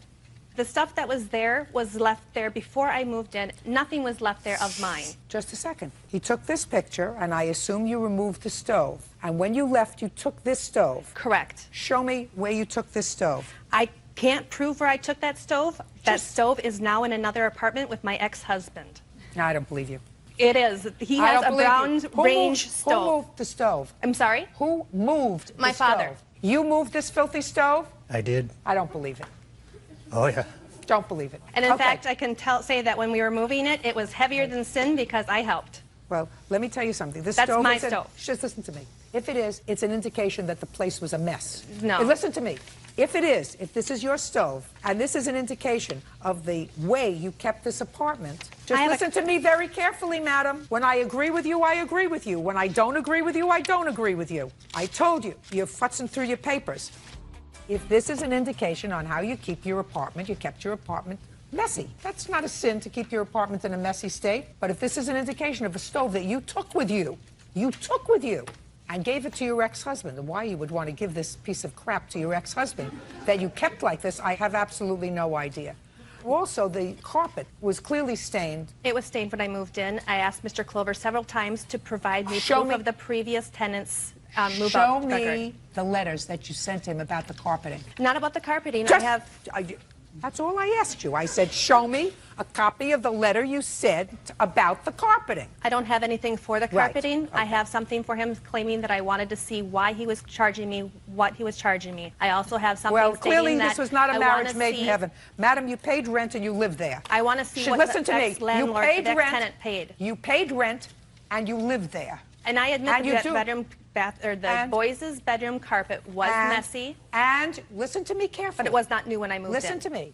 You created a certain problem in the apartment through your own negligence. You are not getting your security back. End of discussion. What's next? Mr. Clover did turn me into the child welfare. I have a showing here that I did not have. There was unfounded. My house was not messy except for the stove and a coffee pot. Very good. Not interested. What else? I want my 12 days rent back from December. I was not able to move in until the middle of December due to the inability You don't to get move it. You lived there until July. If you didn't want to move in, don't move in. What else? I couldn't move in due to the apartment's condition. What else? I could not move in due to the apartment's condition. What else?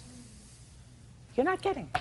You lived there December, January, February, March, April, May, June. If you didn't like the circumstances, tell him. Tell him. I did. I'm I asked leaving. several times, Tell and it him was condemned by the health department. Then you shouldn't have moved in. You should have moved back with your father. I What would have else? liked to, but I have 3 children, and What I need to have else? a house. I'm sure he loves his grandchildren. What else? What else? That's it. You paid $200 a month rent for this apartment. The citizens of the county where you live paid the rest. You're not getting any money back. What else can I do for you?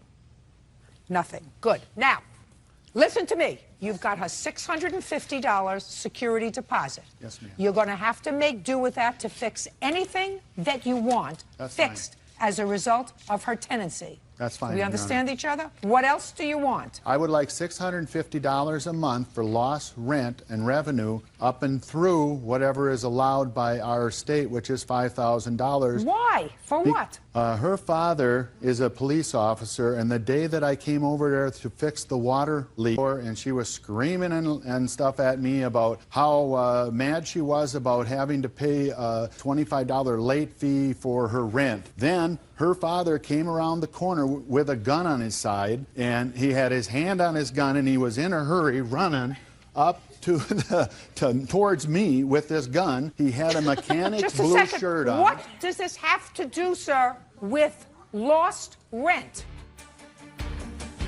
Father and her got together and had the city of Altoona go ahead and send me a letter saying that I could not operate that as a rental house anymore because it was in a commercial location. Sir, listen to me. Listen to me. Yes. If the city where you live does not allow you to rent, it's because they blew the whistle on something that they felt was improper, and you think that they have motives, which were ulterior motives, because she wanted out of her lease. If that's what you're telling me, it doesn't make any difference. If you're not allowed to be a multiple dwelling, you're not allowed to be a multiple dwelling.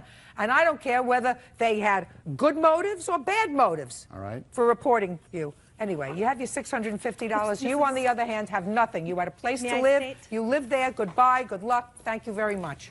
Grace Collins says former business associate Melissa Ballin owes for a trip to India and for unpaid loans. Melissa says the trip and money were compensation for her work. Ms. Collins, according to what I read, you hired the defendant to do some filming for you for a documentary that was going to be shot. According to your complaint, you bought a ticket, a non-refundable ticket, for her to India, gave it to her. And in addition, you claim that you made a loan to her in the amount of $400 or $500. The trip was canceled because your visa was terminated. You needed a visa to travel there. And the defendant kept the ticket and refuses to give you back your $500. The defendant says you told her to keep the ticket. She used the ticket. She went to the Cannes Film Festival. The trip was canceled not because of anything she did. She had given up her housing in anticipation of going with you. She says she doesn't owe you anything. The $500 that you did in fact give her were for expenses that she incurred.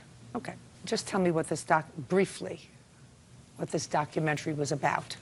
First of all, my name is Grace Collins, and I'm the honorary ambassador of Nagaland. Just listen to me. This is not an audition. I know your name is Collins, and all I want you to do is answer my question. My question is a simple one. Can you answer it? We were going to expose the genocide in Nagaland. Genocide of? The Naga people in Northeast India. Have you been there before? Yes, I have. How many times? Once before. When? 2005. And when did you meet Miss Balin? I met her on January 21st, 2009, the day after the inauguration. What is your profession? I'm a filmmaker. an independent filmmaker. Have you ever made anything that was commercially successful? Yes. Yes, What? I've produced 5 feature films since the age of 19. Is that how you make a living? You could call it a living, yes. No, I'm asking you what you call it. It's not quite enough of a living, but it is my What do you sole do? source of income. It is your sole source of Yes. income? Okay. Tell me about the trip to India. We were planning to go on February 8th, from like February 8th to the 17th. And what arrangements did you make with her for payment? That I would just pay for her air ticket and visas. What about her expenses? There would be no additional expenses. Well, how was she going to live there between Oh, the 8th the and the Nagas 17th? would pay for everything, the hotel, food, and everything. Plus, That's how they host. And all the expenses. Mm-hmm. Go ahead. All of us got our visas, except for one gentleman that she was bringing to the table. How much did it cost to get your visa? $73 a person. Okay. So she had to fly up from LA to San Francisco because there is no consulate that could do it in such a short amount of time. So she flew up to San Francisco, and then she called me from San Francisco subway station and said she lost her wallet, and therefore I would need to pay her some more money. Well, how much money had you given her to fly to San Francisco? $350. Go ahead. And then on 2 days before we were to leave, I got a call from the Indian consulate that my visa was revoked. Did you ever get- Sorry, prior to that, the minute I got the visas, I purchased tickets online. And this is how I travel. You can see proof that I got my visa and all the travel Well, that your I've visa done. was revoked, and you got the airline ticket, and the airline ticket was non-refundable. I did not realize that, but I've never it was. canceled a trip before in my whole life. You say that the airline ticket was non-refundable. That's what they told me. Fine. If- and how if much I was, may, Your just a Honor? second, how much was her ticket? $1,114.40. Okay. When did you cancel the trip? Well, the minute we heard our visas were revoked. What date? February 6th. And when did you call the defendant and let her know that the trip was going The to same be... day. Okay. And what did you tell her to do with her ticket? I told her I was fighting the case on the basis of frustration of purpose. Our mission was to go there, and we were not able to go by a third entity, a known entity of having our visas revoked, that I was going to fight it. I understand that you were fighting it. What happened with your ticket, by the way? Well, in my case, my father had 3 seizures at the same time. What happened with your ticket? I was refunded my ticket on the basis of my father's illness. But canceled the ticket? No. I canceled it based on revoked visa. Ms. Collins, are you telling me that you provided medical documentation about your father's seizures to the airlines, and based on that, they refunded your money? Yes. Well, then that was false. That's what you're telling me. I mean, that wasn't the reason that you weren't going. No, on both reasons. I told him it was a revoked visa, and it was also my father. When had did you gotten sick. turn in your ticket? When did I convert my ticket to use it? Shortly before April 3rd. Okay.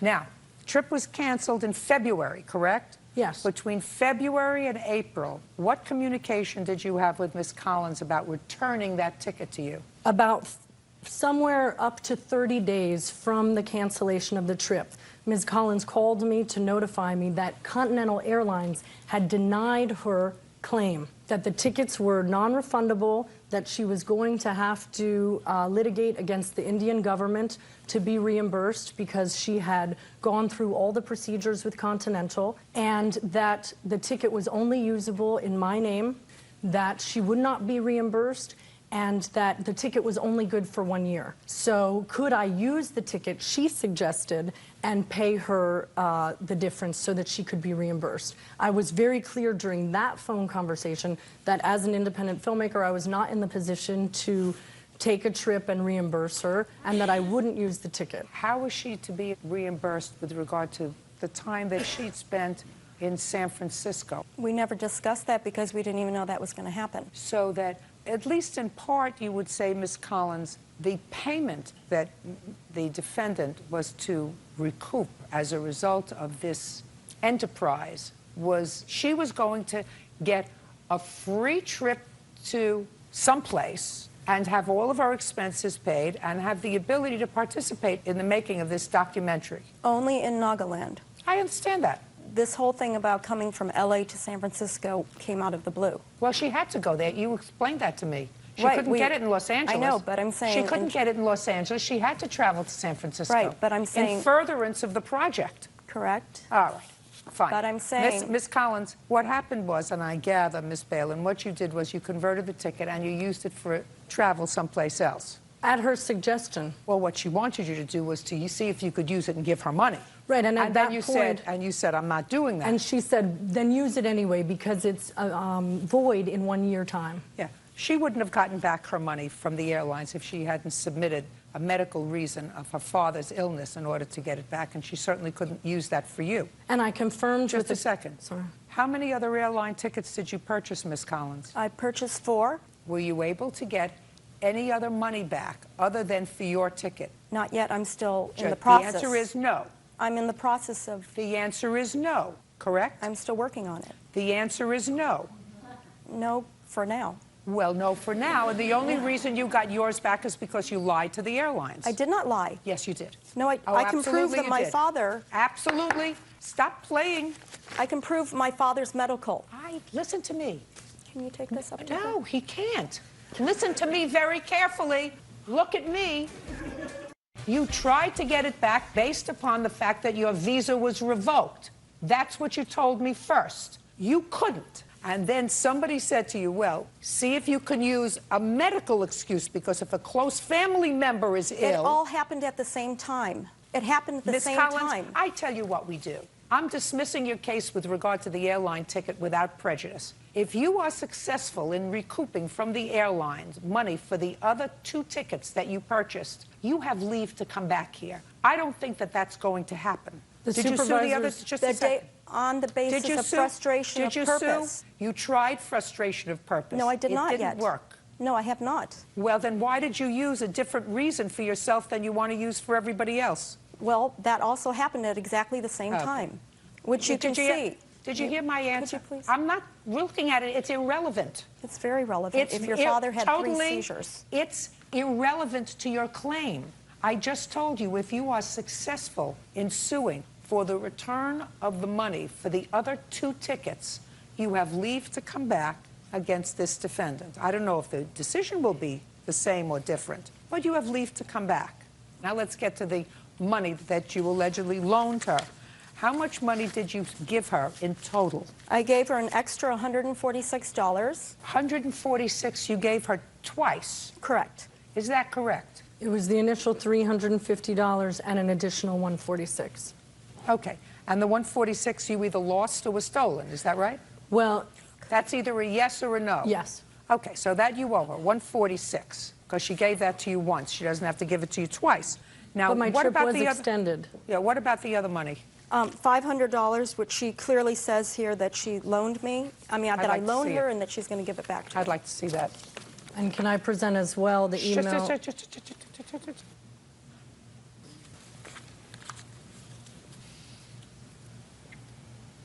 Fine. So I have here an indication that you acknowledge this $500 as a loan that she made to you. And you say, since we will not be working together on this project, I will get you the $500 that you loaned me as soon as possible. I told you at the time that I didn't know when I could get it back to you, and you said not to worry. Unfortunately, I still do not have it, and you are right about my personal finances, so I will focus on getting a job to pay you back as soon as possible. And the sentence prior to that indicates it was always intended that I would donate my time to get the project off the ground, but the intention was to raise financing for the short documentary and that I would receive a consulting fee for that. I understand that, but that never happened. He canceled the film. No, she didn't cancel the film.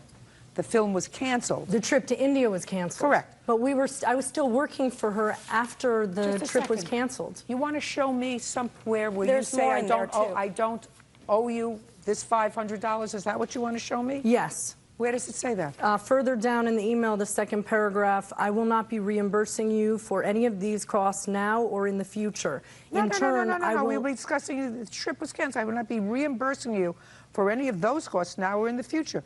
In turn, I will not be billing you for any of my time or for the week I lost trying to procure visas in San Francisco. Okay, but you owe her the $500. It was to be deducted from my salary. No. You owe her the $500. Stop it. You're embarrassing yourself. Anything else, Ms. Collins? Yeah, there's more in there. What? I mean, more references that was just a loan. I acknowledge that was a loan. Okay. Can I submit, Your Honor, that my visa was not revoked? I don't care. Okay. I don't care. There's no way she could go into Nagaland. Nobody can go as a single person there. Listen to me, madam. You have my answer with regard to the airplane ticket. You were able to get yours reimbursed, whatever way you chose to get yours reimbursed. Because Don't show me about your father. If what you say to me is, you were the leader of this troop, and as leader of the troop, you couldn't go because of your father's illness, then you should have been able to get the other people's money back on the other 2 tickets that you purchased, right?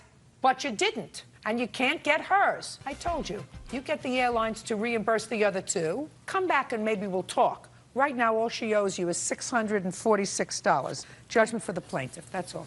Parties are excused. You may step out. Taylor Davy claims ex-roommate Camelia Hansen owes for rent and bills. Camelia is countersuing, claiming Taylor and another roommate stole her clothes. All rise. Yeah, this is case number 76 on the calendar in the matter of Davy versus Hansen. Thank you. You're welcome, Judge. Parties have been sworn in, Your Honor. You may be seated. Folks, have a Who are seat. the 3 roommates? Raise your paws. Very good. Ms. Davy, according to your complaint, you, this young lady, and this young lady decided to lease an apartment together. You signed the lease for how long? Till August 10th, 6 months. And you were going to share the rent? Yes, we were going to split it 3 ways equally. According to your complaint, you moved in February 2000 and? We moved in the last week of January 2007, and... But the rent started in February. Well, we paid a little extra for the last week. We paid $100 extra. All right. Well, I did. That's not, I never knew anything about that. Okay. So, your complaint alleges that Miss Hansen did not pay her rent for February and did not pay her rent in March. Right. And then you did what? She called me one night asking to get into the house, and I was busy. I wasn't at home, so I didn't let her in, and I told her that I wasn't going to let her back into the house until she paid me the money that she owed me. So you locked her out? Well, she was locked out. I didn't try to intentionally lock her out. She didn't offer to come pick up a key to get into the house, and I knew she could... that's something I don't quite understand. You have an apartment, there are 3 of you on the lease, and only 2 keys. Who wants to explain to me why there were only 2 keys? Yes. There were only 2 keys because we were the only ones on the lease. Brittany wasn't on the lease. And there's no way that you could have made a 3rd key? We could have, but I just let Brittany use my key because she was working late one night and she needed to get in, and I was at my boyfriend's house. Why didn't you go to a locksmith and make a 3rd key? I don't understand that. How? I don't know. We could have done that, but didn't.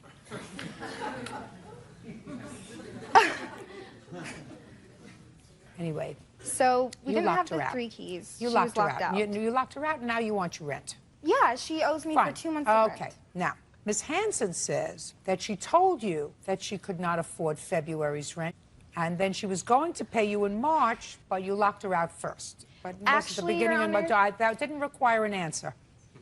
Well, I'm speaking. that statement was incorrect. Well, I said what she said happened is this. So now you have to be quiet. You have to sort of dust out the cobwebs. Now I'm telling you what her defense is. Do you understand? I do. She has a counterclaim. She says that you locked her out but took her property, took her clothes. And she can prove that because some of the clothes that belong to her you are wearing on a website on the internet. Not Taylor, Brittany was. Brittany, one of whatever. And she wants her clothes back. That doesn't Now, have anything to do with me. That also didn't require an answer. How old are you? I'm 19. Was that a question or an answer? An answer? And what do you do for a living? I waitress and cook at the World Cafe. And what do you do, Miss Hansen? I work at a coffee shop. And you? I'm front desk clerk at the Holiday Inn. How old are you? 19. 19.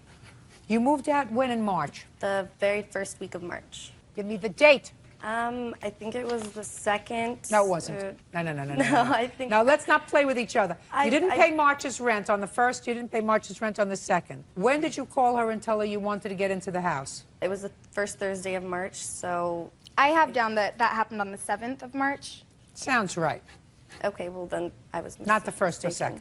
So Okay. you lived there 1st, 2nd, 3rd, 4th, 5th, and 6th. Why didn't you pay March's rent? Because the rent was due on the 6th, and I told her that I couldn't give her March rent until like that weekend. Because Why? Because my mom was giving me money for it because I didn't have a job at the time. And my mom Why got did paid you that move into an weekend. apartment if you didn't have a job? Because they needed me to be on the lease to get the apartment. Well, they because did. Listen Brittany to couldn't me, get on Miss the lease. Hansen. Miss Hansen, They don't need an unemployed teenager to sign on the lease. Listen to me carefully. They don't need an unemployed teenager to sign on a lease in order for a landlord to say, oh, now they're really responsible because we have 3 teenagers, only one of whom has a job, maybe. That's not why they needed you to sign on, unless you had a job. No, not the leasing company needed me to sign on. Taylor needed me to sign on the lease so she could get the apartment because Brittany couldn't get a co-signer and I got a co-signer. Who co-signed for you? My mom. Oh, that's great. Perfect. I wouldn't have been able to get on the lease without a co-signer. But she forged the co-signers. That's so. not true at all. Cute. They're cute. They should still be home and under somebody else's roof, but they're cute. Listen, you have to pay rent. You live in an apartment, you have to pay rent. I totally agree. Right, so you owe February and March's rent. I didn't live there for March. She kicked me out at the beginning of March. No, you lived there the first week in March. Then I would have paid her the first week of March, that like day by day that I lived there, but they kicked me out of my house. No, listen to me. I'm going to get to your counterclaim in a second. Okay. You may not be disappointed, but I have to explain to you that when you live in an apartment, you can't be a baby. And if you sign a lease and if you're supposed to pay rent, you say the first of the month you have to pay rent. And you don't take on the responsibility of an apartment unless you can afford it. Are you still living in the apartment? Yes, I am. Who lives there? I found 2 roommates on Craigslist. Are they okay? Yeah, they're great. Where is she living? Eureka, I believe. California. Okay, so she left. Yes, she moved out at the beginning of April. Okay, did she pay rent in February? Yes. Did she pay rent in March? Yes. Yeah. She didn't pay right then, but she's paid me back. So you covered it? Yes. For both of them? Well, I covered it at the start of the month because she got her paycheck like the second week or something, so she didn't have it right then. And what was everybody's share of the rent? $250. Okay, now, you're going to tell me about your clothes. Well, the day that they locked me out, told me that I couldn't come back. Should have had your own key. I had my own key. I let Brittany use it. That's She your didn't problem. have her own key. No, that's your problem. You Okay. should have had your own key. Then nobody can lock you out. I went and got my own key after that, after they locked me out for a day. Fine, so you went and got your own key, so you weren't locked out. Yeah, but that day that they locked me out, they told me that they were kicking me out. I couldn't live Well, there they anymore. could have told you that, but that's So not true. They can't kick you out because you're on the lease. Well, I didn't want to live there anymore after that anyway because they were rude to you. Yeah, and they were bullying me. Okay. So you moved I went the next day to get my things, and I had to get a key from the leasing office, and my room had been gone through. Half of my closet was empty. He was there. He can vouch for me. I asked them for my things back. They had put locks on their doors, and they wouldn't give me anything back and said that they didn't have anything. A couple weeks later, a friend of mine was showing me Brittany's MySpace pictures, and she was wearing my underwear on a photo of her topless and just in underwear, and they were mine. You recognized your underpants? Yeah. You recognize your underpants? They're like specialty kind. They're not just like regular white underwear. They're like, you can buy them from like a boutique. Miss Davy, just for my own edification, did you put a picture of yourself? Oh, me? No. I don't do that. Who did? This one? Brittany. Raise your hand if you put up a naked picture of yourself. I'm not naked. In the What is picture. it? I'm in underwear. They're my underwear. They're not her underwear. I don't know why she. Why that's would you in put? Stand up. Why would she put underwear? Please. Why would you put a picture of yourself on the internet in your underwear? Photography thing. He wanted American Apparel looking pictures, and there was one in my underwear. Very stupid. Okay. You live to regret that when you're 30, maybe even when you're 25. Have you done anything like that again? No. Yes. Before? No. Maybe. No. Just once? No, well, there was more than one picture, but it's not that big of a deal, I don't think. It is a big deal. You have to think about what you're doing. There are all kinds of perverts and creepy people out there that sort of surf the internet looking for dumb young girls who put up pictures of themselves in their underwear or worse. Don't do it again. Okay. Sit down. Do you have any other proof that you took your clothes? I don't really have proof that they took my clothes, but I have a list of some of the clothes that they took, and along with stealing my clothes, they posted things about me on the internet. Like, they made a couple websites about me saying really, really horrible things. they've been harassing me. It's just showing what kind of people they are. They're not good girls. They're not good people. And they stole all my clothing, locked me out of my house, You have and her are clothing? harassing me for it. No, I don't. I don't know whether she does or whether she doesn't. I have a pair of Roxy jeans and a pair of Gap jeans that were given to me by her because they were a size 5, which doesn't fit her. That's not true. I never gave her any Just a second. clothes. She wants them back. She can have them. They've been denying that they've had anything this I whole haven't time. been in Listen any to me. I contact. have no time or to have less patience for this. You owe her $500 for rent for February and March. You're going to send her back her 2 pairs of jeans and anything else you might find that belongs to her.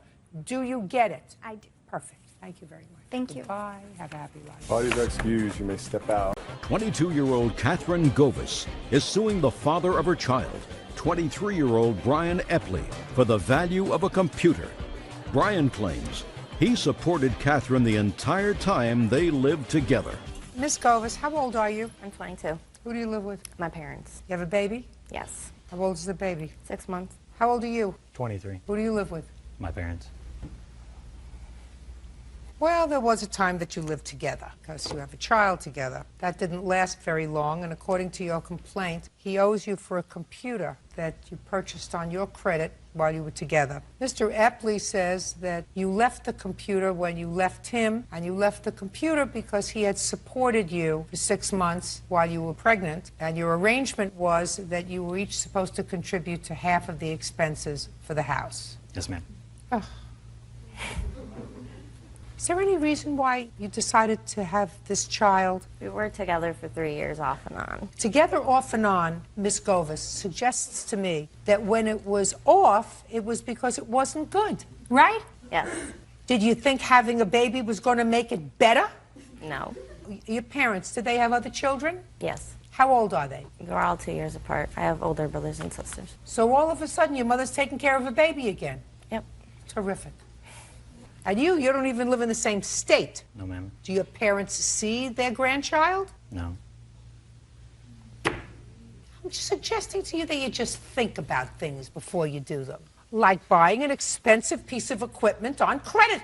Now, you want to tell me how that came about? He was going to school and working at the same time, and he was working nights, so for him to wake up and go to the library to use a computer and all that, it was too difficult and too time-consuming. So he asked me to get him a computer on my play credit. with your nails. Sorry. He asked me to get him a computer on my account because he has bad credit. My parents paid for his bankruptcy, which was a couple months prior. He got that all settled, and then in February of the next year, I got him the computer. And 3 weeks later, we broke up. Were you pregnant when they paid for his bankruptcy? No. Your Honor, they didn't pay for my bankruptcy. It was $600 for me to file bankruptcy. I only had $400 of it at the time, $100 that I didn't have to go ahead and file for it. Did you pay him back? Yes, ma'am. No, he did not. My father would not take the money from him. But you offered I it. offered the money. Oh, that's fine. So, you put it on your credit card. When you left, what was the discussion about the computer? That he would have it paid off by August before the finance charges started coming in. Oh, so you bought it for 6 months free Yes. financing. And you did discuss it when you left? Yes. Tell me about the discussion. He said that he would have it paid off by August before the finance charges because he didn't want to pay any extra money on it. He told me to go ahead and send in for the $100 rebate and send that in towards the computer, but I never got the $100 rebate back from it. Did you send in for it? Yes. I don't know if I put the old address and it just didn't come within the time frame of my change of address or what. A detail. Yeah. Okay, Mr. Repley. Let me hear. Okay. We moved in together on January 1st of 2005. I moved her down there from Illinois. That's whenever we got together. And I told her at that point in time, you know, I wasn't in a hurry for her to get a job, but I would appreciate the help. We lived there for 4 months, and then we moved into a more expensive place, and I told her I needed her help at that time. We agreed she would pay half the bills and half the rent to help me out, as well as I was going to school full-time and working full-time. So whenever she left, she said, okay. No. Okay, needed help. And when you told her you needed help and she agreed to pay for half of the expenses, sir, in what month was that? That was in February of 05. And in what month did she become pregnant? I believe it was September, October. August. Between February of 05 and August of 05, did she work? For about a month, Your Honor. Did you work? I worked for about 3 months. Who did you work for? I worked for temp service. What'd you do with your money? Gave it to him. You contributed your money to the household. No, ma'am. And we got a car together, and I paid for the car payment, the gas, Whatever. and She wasn't insurance. spending the money on drugs. So she was contributing what she could to the household. And in August, you became pregnant. Yes. So you stopped working? No. I was working up until November. So you stopped working and you didn't contribute anymore? No. All right, now you tell me, sir, about the conversation you had about the computer when she left. Whenever she left, her family came to Indiana to help her pack up to move back.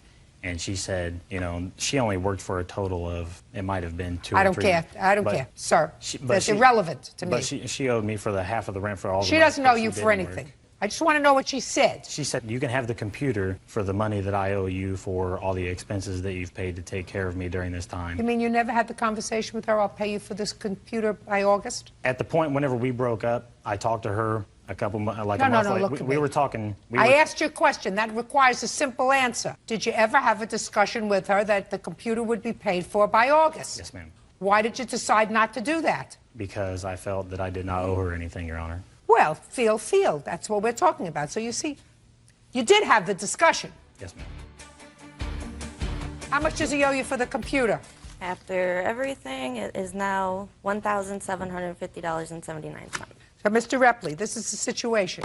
If you move in with somebody and things don't work out, that's one thing. She moves on, you move on. Takes two to tango, it takes two to make a baby. Takes two to have a problem if they don't want to have a baby. I believe her that she worked on and off, not consistently, not like you did. Maybe that was a good indication that you didn't want to get involved with somebody who was not keeping up their half of the bargain, right? Yes, ma'am. Then what you don't do is have a baby with her. And there are things that you can do in order not to do that, right? Yes, ma'am. You owe us $1,750. You still have the computer? No, ma'am. Why not? I sold it. Why? Because I did a change of jobs and I was hurting on money, so I had to sell the computer. Well, this is going to hurt even more. So now you don't have the computer. You have to pay for it. Yes, ma'am. $1,750. That's all. Step back. 23-year-old Lisa Murray is suing her ex-boyfriend, 21-year-old Ish Easton, for the cost of a plane ticket to New Jersey.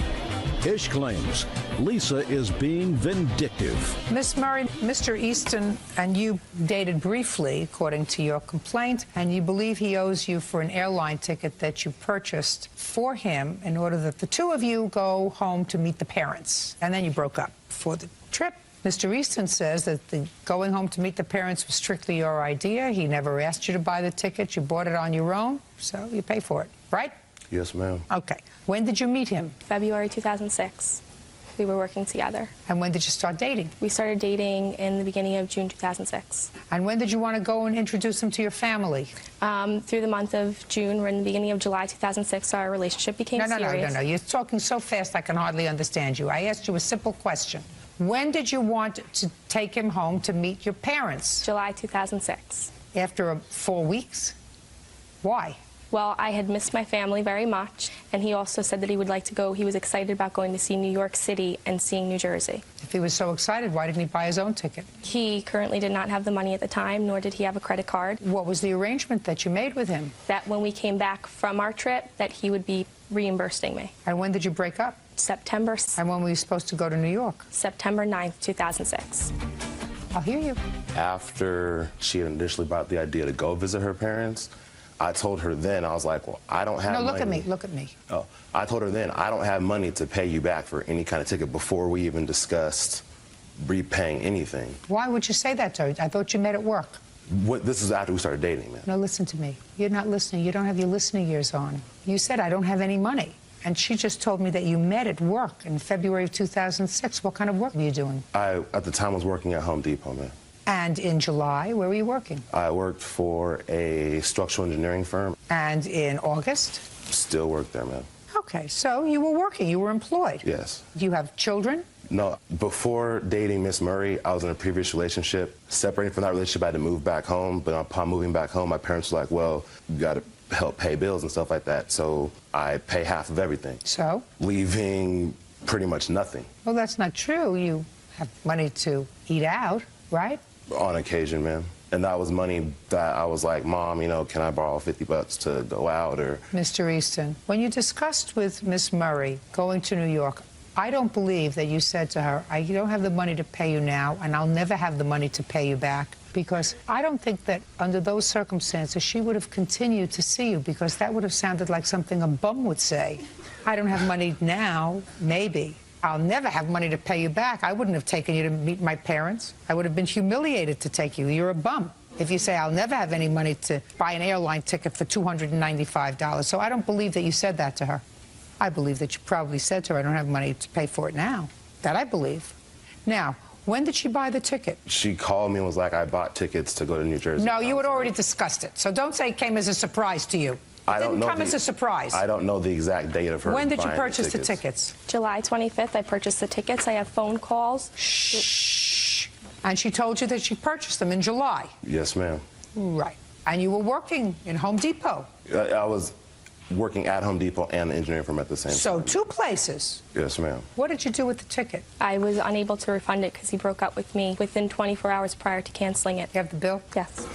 Why did you break up right before you were ready to leave for New York, sir? Well, there was a span of like 2 weeks where her and I barely ever saw each other, and that was because my work schedule at the engineering firm went from a regular 8-hour day to 9 to 12-hour days, and I didn't have time to see her. It was work, home, work, bed, pretty much. Okay. A gentleman that I play football with, his girlfriend and Miss Murray became very good friends, hanging out, had informed me that the plaintiff had gone to MySpace and read a quote that I'd written on MySpace. And that was one of the first issues. One of the other issues was Did you say something not nice about her? I didn't say anything toward her at all. The quote that I left on my page said, due to the pain caused by love, to love I say. And that was nothing toward her previous relationship exactly to that. Then it went from that to she had been saying, oh, I don't have money, I don't have money, I don't have money. Well, then my friend's girlfriend is like, oh, we went shopping today. And Lisa bought this, and Lisa bought that, and Lisa bought this. Why does it make any difference to you whether she said I don't have money? Well, because if you're going to tell me you don't have money, then how are you going to turn around and go shopping? She wasn't asking for money from you, was she? Initially broke up with her because she lies. You can't trust a liar. You can trust a thief because you know they're going to steal. You can trust a killer, you know they're going to kill, but you can't trust a liar. I asked her, I said, well, did you go on my MySpace page and read that? She said no. And before that, I said, is there anything you want to tell me about that you haven't said to me in the past? No, there's nothing I can think of. You're going to get your $2 back for the ticket. Before you leave, you should get down on the floor, on all fours, kiss the ground, and say, God, thank you for terminating this relationship, because this guy is no good. No bargain, no good, no way. I don't know much about you. I don't know if you're good, but I can tell you right now, he's a bum. He's always going to be a bum, because he makes excuses for what he does that bear no resemblance to reality. That's what he just did. He just gave me a whole cock and bull story. In reality, he probably found somebody else to cover some of his bills. Because when someone is so smitten with a woman, they don't not see them for 2 weeks. They may give up sleeping, but they won't go work, job, work, school, work, and not see the person for whom they have lost their heart. Do you understand? Yes, sir. So he made up a whole big story. Nothing in his story was true. So you're a very lucky girl that you got rid of him, because for somebody who doesn't like lying, he has become very proficient at it. Judgment for the plaintiff in the amount of $295. That's all. Juliet Basasio is suing her ex-boyfriend, Omar Pierce, for unpaid rent and a security deposit. Omar says Juliet is angry that he went back to his wife. Ms. Basasio, this very unhappy gentleman who's standing next to you, Mr. Pierce, used to be your boyfriend. Yes. Even though he was married. And you have a child together. Yes. Mistake number 2.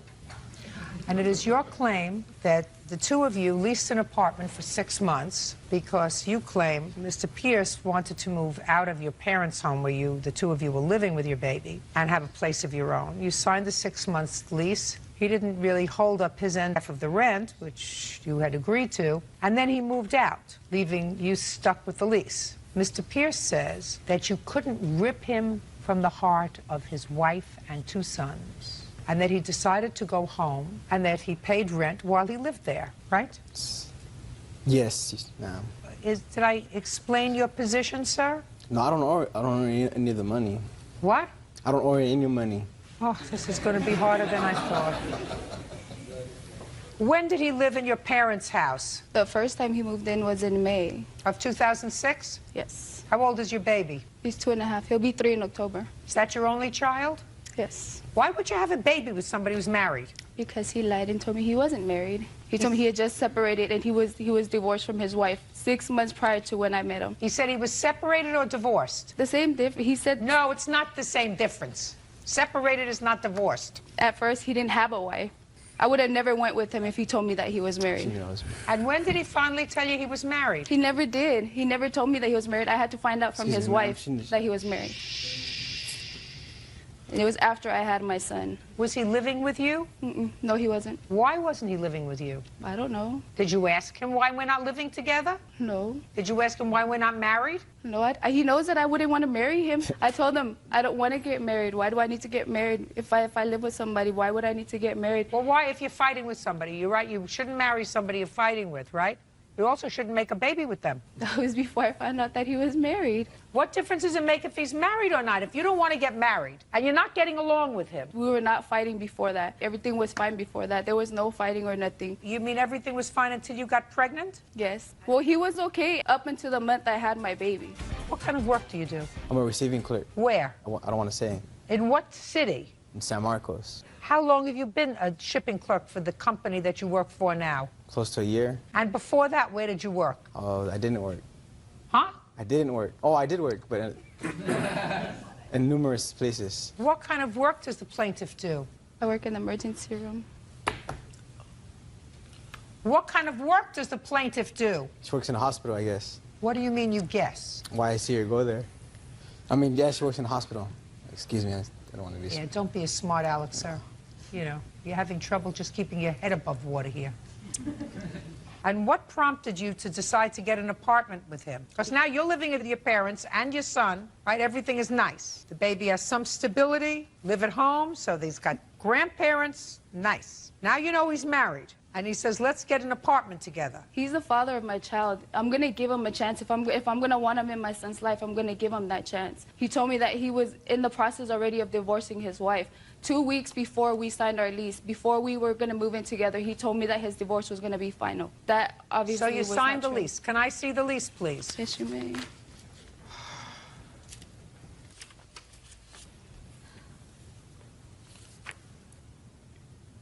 November of 2006 is when you started. When did he move out? In January of 2007. So he lived there with you for 2 months, right? Yes.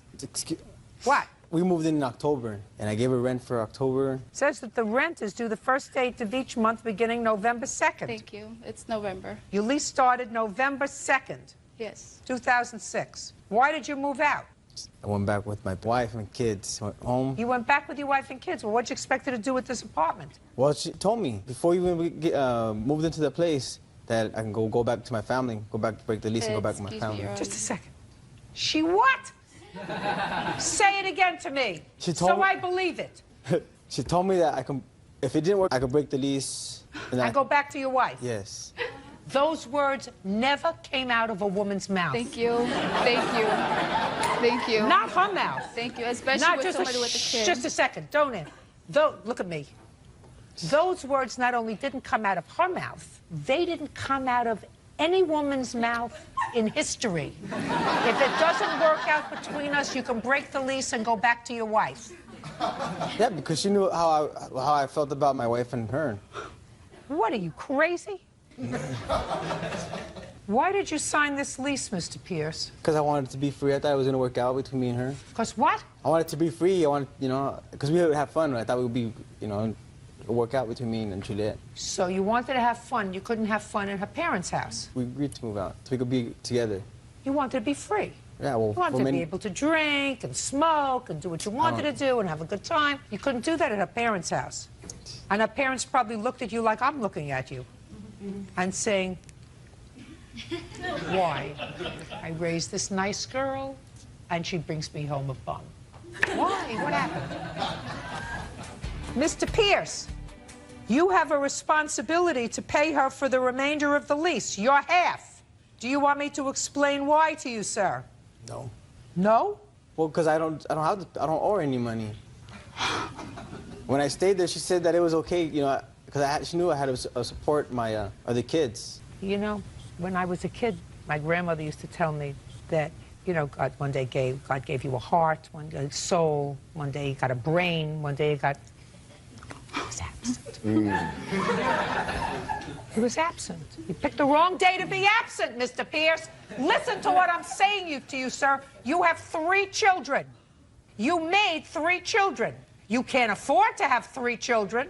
You probably can't even afford to take care of yourself. So you have to find some other hobby other than having children. That's number 1. Number 2, sir, look over here. You signed a lease. That has meaning. Whether you pay taxes or not is not my issue. Signing this contract is my issue. Do you understand, sir? Yes. Signing this contract obligated her to pay this rent. Now, if they can't come after you because they can't find you, that is a problem. Do we understand each other, Mr. Pierce? Yes, ma'am. You understand me loud and clear now, Mr. Pierce? Yes, ma'am. Good. I'm glad now we understand each other, sir. So when you sign a lease for 6 months with the mother of your child and take her out of a home where she's living relatively comfortably, rent-free, and then you get an epiphany and want to be near your other baby's mother, that doesn't mean you are absolved from paying her for the rent. Do you understand, sir? If Uncle Sam can't find you, I can. Do we understand each other? Yes, ma'am. Very good. The rent is $825. According to your complaint, he was supposed to pay $400. $400 times 4 equals $1,600. That's for the 4 months remaining on the lease after you moved out, sir. Do you understand? Yes. Goodbye. Judgment for the plaintiff. That's all. Parties are 23-year-old Erin King is suing her former roommate, 21-year-old Avian Moses, for stopping payment on a rent check. Avian claims Erin kicked her out after 2 weeks of living together. Ms. King, the defendant was your roommate for a short period of time. It is your claim that she moved out after an argument that you had, and she put a stop payment on her rent check. Yes. You want your rent. Right. And the defendant says that you kicked her out of the apartment, and therefore she doesn't have to pay you any rent. Ms. Moses, you moved into Ms. King's apartment? Yes, ma'am. When? I moved in approximately August the 4th, I believe, around the beginning of August. Was it August 4th? August 5th. And you knew each other before? Yes, we did. Through college. What was the rental arrangement? The rental arrangement was that we would both split the rent equally, $305, including utilities. She was supposed to pay me on the 3rd of each month. So far, is that correct? Yes, ma'am. When did she move out? She moved out November the 14th. Had she paid you November's rent? Well, she wrote me a check when I went to the bank to cash it. That's the rent check that she stopped payment Right, on. and I have that as Okay. well. So that was November 14th. Mm-hmm. So far you were in the apartment from November the 3rd to November the 14th. Yes. So you should have paid rent. Yes. On what date did you give her the rent? Probably the 7th. It was after the time that I was supposed to give it to her.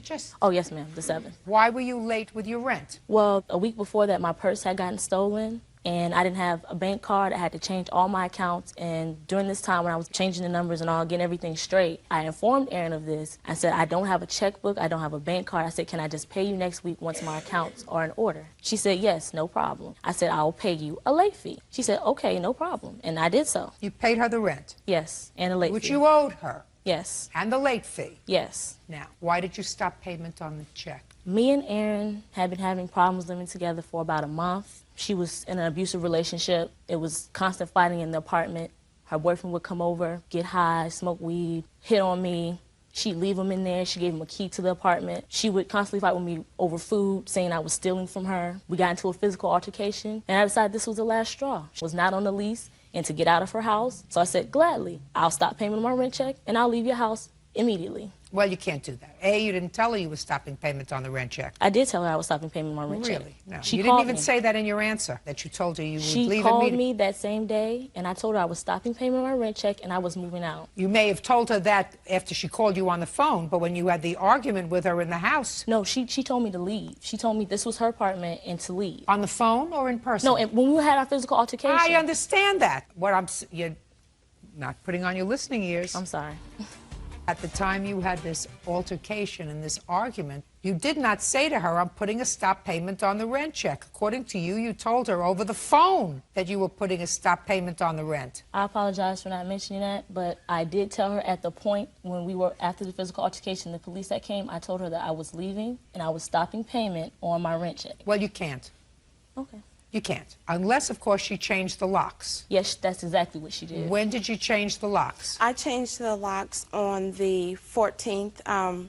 That was because she had been going through my belongings. She had actually stole from... Just a second. You can't change the locks and ask for rent at the same time. Well, I actually changed the locks after she did the stop payment on the check. After they gave me the check back from the bank, I went to the bank on the 11th. They told me at the bank I need to take this check back to Ms. Moses. They couldn't tell me why because it was concerning her account. After I left the bank, I said, Avian, I just left the bank. They gave me the check. She said, I'm not paying you anything. I'm moving out. That's not correct. And so after that, I later discovered that she had been in my room while I was out of the apartment. Ms. King, can't have it both ways. If you change the locks on the apartment, making it impossible for her to come back to the apartment, you can't charge her for rent for the entire month. She did come back to the apartment.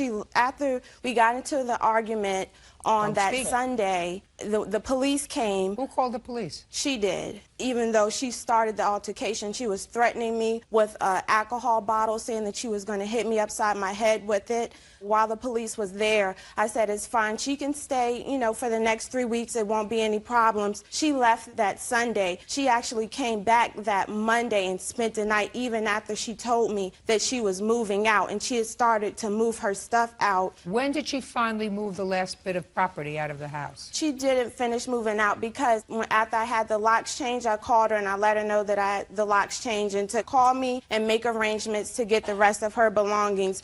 I guess she was angry because I had the locks changed, and she said, well, you're stealing my property. She was with her mother. I said, no, you can come in and get your stuff. I even gave her mother a futon cover that was in the living room and a financial aid paper. I guess, you know, it has her financial information. I kept telling them, please come in and get the rest of your stuff. I even, you know, gave them that. I wasn't... When did she take it out, or did she still not She left after I gave her mother the futon cover and the Norfolk State financial aid booklet. They said, we don't want the rest of the stuff. We're leaving, and they left it. And so she left a bed, a dresser, Did you leave clothing. a bed and a dresser there? Yes. Ma'am, because yes, I did, because she wouldn't allow me to get it. She well, changed you the locks. Listen to me. You didn't sue her, did you, for your stuff? Yes, I did. And the court ordered her to give it back to me, and I didn't get it back until January the 1st of 2007. Oh, so you did sue her. This is not the first time you've been in small claims court. No, ma'am.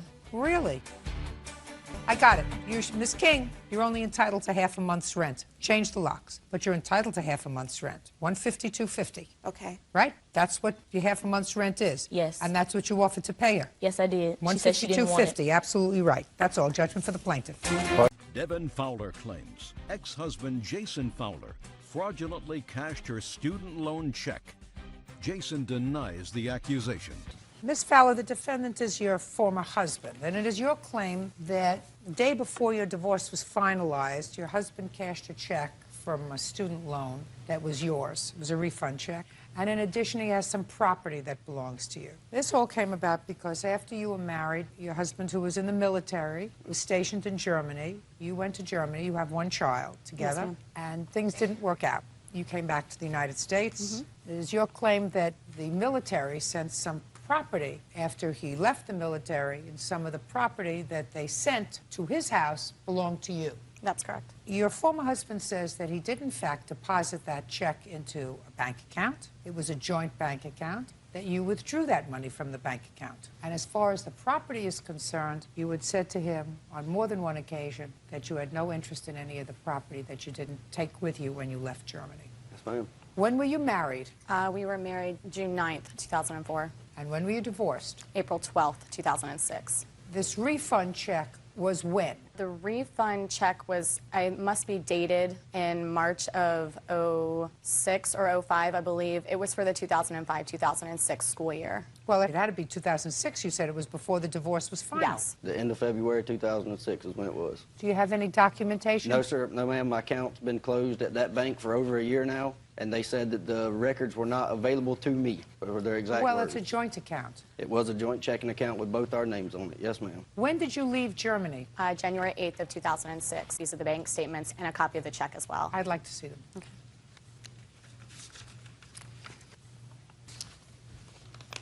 Because, Mr. Fowler, you would agree that if you deposited the check into the account, which is what you said you did, Yes, ma'am. if that same amount was withdrawn by the plaintiff, the bank statement would indicate that, correct? Yes, ma'am. And I haven't seen it yet. But if it doesn't indicate that that same amount was withdrawn, you would say that you were mistaken, right? Yes, ma'am.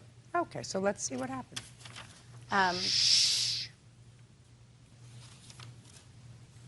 The two of you had separated at that point, is that right? Yes, ma'am. What were you doing forging her name to this check? She asked me to. Tell me about that. She asked me to sign it and deposit it because I asked her if I wanted her to mail it. And she said no, she did not have a bank account back home yet that she could deposit the check into or get it cash. So she asked me would I deposit it. We both had debit cards to the same account. And I was putting money in the savings account for her to withdraw out of. You were depositing money for her support and the support of your child? Yes, ma'am. Is that right? That's not correct. I opened a bank account as soon as I returned home to Delaware in January because I began work in February. That check was cashed on April 11th of 2006. ATM withdrawal, AMT, SH transfer. What does that mean? It means that when he deposited that check, he transferred it into the savings account. On April 11th. On April 11th, were you speaking to each other? I mean, the divorce was finalized on April 12th. Probably not, to be very honest with you, Your Honor. I'd like you to take a look at this, sir. It appears as if you deposited this check on April 11th, and then it was transferred to another account. To our savings account where she could get the money out with her debit card in Delaware. Well, then you should have a joint savings account, sir. Do you have that? Well, we had one at the time. Well, That you should checking be was- able to get that, sir. It comes from the same bank, doesn't it? I don't have that account no more. Neither one of them. They're both closed. But she has the information on this account, sir, and it's your problem to establish to my satisfaction that you didn't take this money yourself. Yes, ma'am. It doesn't indicate here that she got this money. It indicates here that you got this money. I deposited it in our savings account and transferred it right to our savings account, right where she asked Well, then you us should to. have brought that information here for me, sir. It's easy to get. We're not talking about something that happened during the Civil War. Yes, ma'am. Okay. He forgot. All right. Now, the other part of your lawsuit has to do with property. Yes, ma'am. What property? There are some personal property items that when... You know, I'm relatively unimpressed by this property baloney. You understand that? Yes. Okay, because I think you're a smart gal. Why don't you tell me why I'm unimpressed with this property? Because it's just property. Because if you wanted it, you should have taken it with you. At that point in time, I could not, ma'am. Why? Because all I could take were the suitcases. I was only allowed a certain number of suitcases. You don't have to take it with you. You ship it. He was supposed to do that, Your Honor. What about you? You're leaving. You say, this is mine. This is yours. You pack it up and you send it. 2 years later, you don't come to court and cry because you don't have what? A music box? What do you want? Just what's mine. What? It's clothing, shoes. Should have taken your clothing and shoes with I you. took He as doesn't much have. as I could. He doesn't have your clothing and shoes anymore. I guarantee you, he's not using them. I hope not. He doesn't have them anymore. What else? Items of You're our out sons. of style anyway. Items of our sons. What? Toys, clothing. Your son grew out of the clothing from 2006. Yes, ma'am. And he doesn't play with the same toys. No, he does not. So what are you making a big deal about? Well, we've actually been fighting over this since the shipment arrived last May. It's over. What else are you fighting about with him? Back child support. But the state of Delaware is handling that. It's already been handled and arranged to make payments. I've got my child support comes directly out of my with whatever's paid to go back because I was stupid and sent her cash instead of sending her a check every month. So that was my own stupidity, and I admit that. But I'm paying the back child. Listen to me. I know. Why did you send her cash? You mean you put cash in an envelope? Yes, ma'am. You put cash in an envelope. It's illegal. I know. Right? I'm 6'2".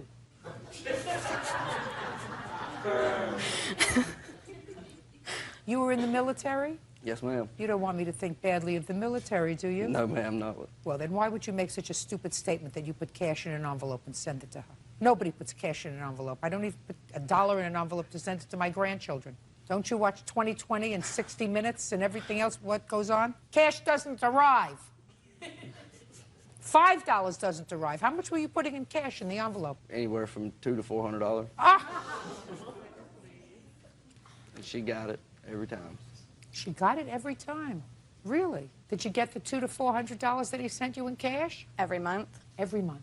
No, ma'am. He has not paid Prior to November 15th of 2006, I have received no money from him except for $200 in February. How come they didn't take money out of his check? We have just had the court order established, the state of Delaware. We just got our child support through the courts just not too long ago, is why the child support just got established. Well, that's And the ridiculous. custody You were battle is divorced in still- April of 2006. The custody battle is still going on as we speak. What kind of custody battle? There is no custody battle, Your Honor. Last year for his birthday, I drove 12 hours from where I live in Georgia to Delaware to see him on his birthday and got to spend 4 hours with him, at which she walked around the mall with me and my oldest son and Harley and my fiance. Now, she wasn't at the time, and wasn't with him at all. Why did you bring your girlfriend with you? Because it's a long drive and she helped me drive. And we had just gotten off work. We went up there in 2 days and came right back. Went up there and came right, I mean, it was just a round-robin trip just to see him for his birthday. Where did you move to when you left Germany? I moved back to Delaware and with my parents, who've been very supportive. Where had you married? In Delaware. Delaware. In Delaware? Mm-hmm. And where had you met him? In Delaware. In Delaware. Where did you move to? Georgia.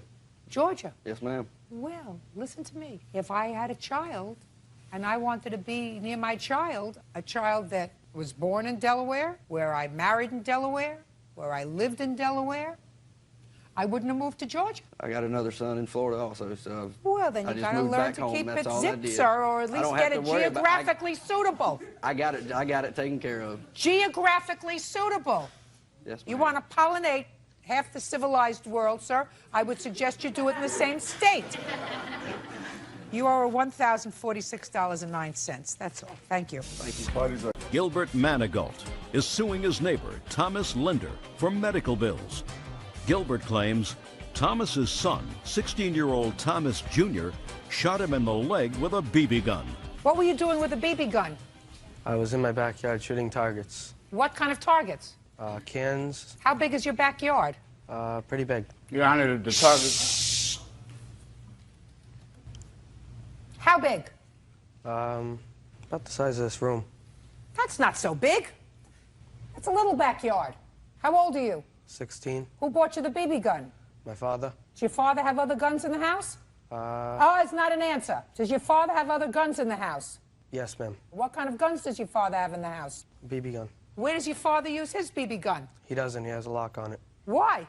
Safety. Who else lives in your house? Just me and my father. Well, what is he trying to be safe from? I don't know, ma'am. What are you trying to be safe from, sir? In case of accidents. I mean, Right. What kind of accidents might you have been referring to, Mr. Linder? in case, somebody gets hurt, badly hurt or something. All right, so now, I've had enough joy. Now let's get down to business. Mr. Manigault, according to your complaint, this young man was outside fooling around, shooting off his BB gun. You came outside, he shot you in the leg. Yes, ma'am. You want to be compensated. Yes, ma'am. You had some medical bills? Yes, ma'am. I also have pictures of my injuries. I'd like to see them. How long have the two of you been neighbors? About a year and a half. All right. I'm listening. Well, my son was in the backyard playing with his BB gun. That's what he said, and he shot Mr. Manigault. Right. And at the same time, what you don't seem to realize, Your Honor, is Gilbert also had a BB gun, and he was also playing with TJ earlier in the day. So he knew that my son was out there playing in the yard. And what he did was, after we got done in the yard, he went around to the front of the house. You'd have to ask my son, because he was there. I was in the house. I wasn't there when Gil was... Fine, then I'm going to ask him. You were playing with Mr. Manigault earlier in the day? We were shooting BB guns and shooting the targets, the cans. And on the left side of my house, there was Just a second. When were you out with Mr. Manigault shooting BB guns? That day. Your Honor, no. What time? Afternoon. What time? 1 o'clock, around? Are you guessing? Kind of, yeah, because... I don't want you to guess. Yeah, about 1 o'clock. Fine. And what time did you finish playing with Mr. Manigault? About 2 o'clock. Your Honor... Shh. Okay. And then what happened? I was in the backyard. On the left of my house, there's kids... So Mr. Manigault left? No, we were playing. We were out in the backyard. We were shooting towards the cans. And the reason why we were shooting that way is because on the left of my house, there was kids in the backyard. Behind me, there was kids in the backyard. And on the right, there were dogs. And the only place that there wasn't any people or dogs was right there where I was shooting the cans. And? Keep going. And he went around the house. I had thought he went inside. He went around the house, so he left. He went to the front, yes. So he left. Yes. And? I had thought he went in the house, and I was shooting the cans, and he jumped out and went, hey, like trying to scare me, and he knew I was shooting the cans, and he knew which way we were shooting them. Your father believes this story? Go ahead, Mr. Manigault. Your Honor, that's not the way it went. January 22nd, 07, I was in my house, and I was actually laying on my couch watching this show. I was. So I'm watching this show, and I kept hearing this pinging noise on my air conditioner that's in back of my couch in my living room. So I got up and I went outside to see what it was. I didn't see anybody in the front. I went around the side. We had no playtime, me and him. I'm a grown man. Why would I want to play with a kid? Because it's a good story for him to tell his father. Okay, so anyway, I went around the corner of the house.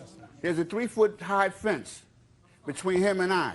He was out there with his girlfriend shooting a gun at my air conditioner. I told him, why are you doing that? My girlfriend was out there with me. Listen to me, sir. Your father may believe this baloney story that you told him. Don't you know that I can tell when people lie when they're telling the truth? Hairs on the back of my neck go up when somebody's telling me a lie. That's why they keep me here.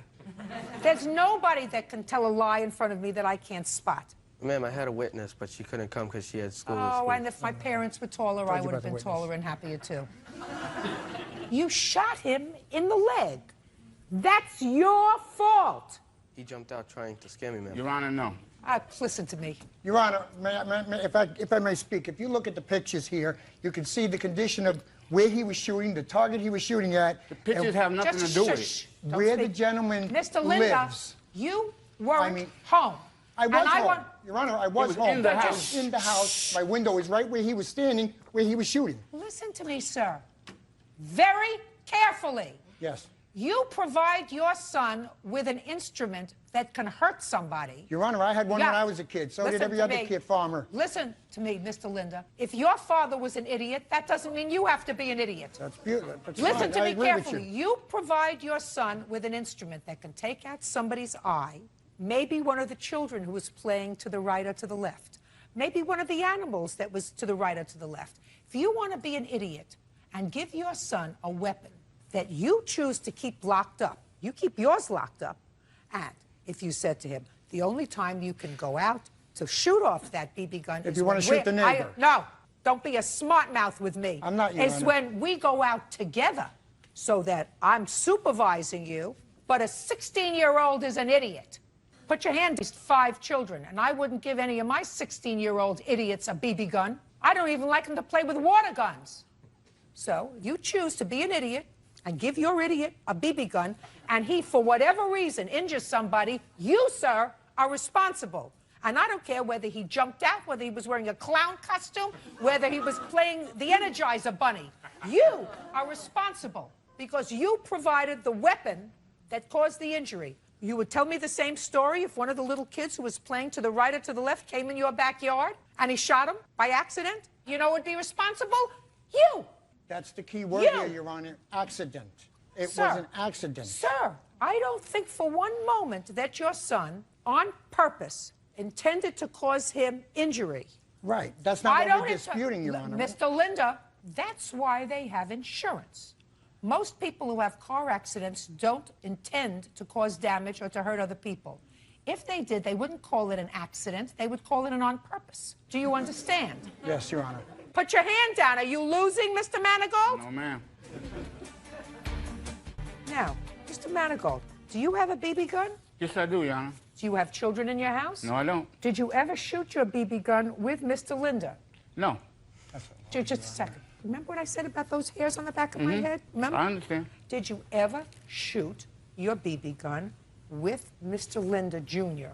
No, Your Honor, I shot his gun. With him there? Yes.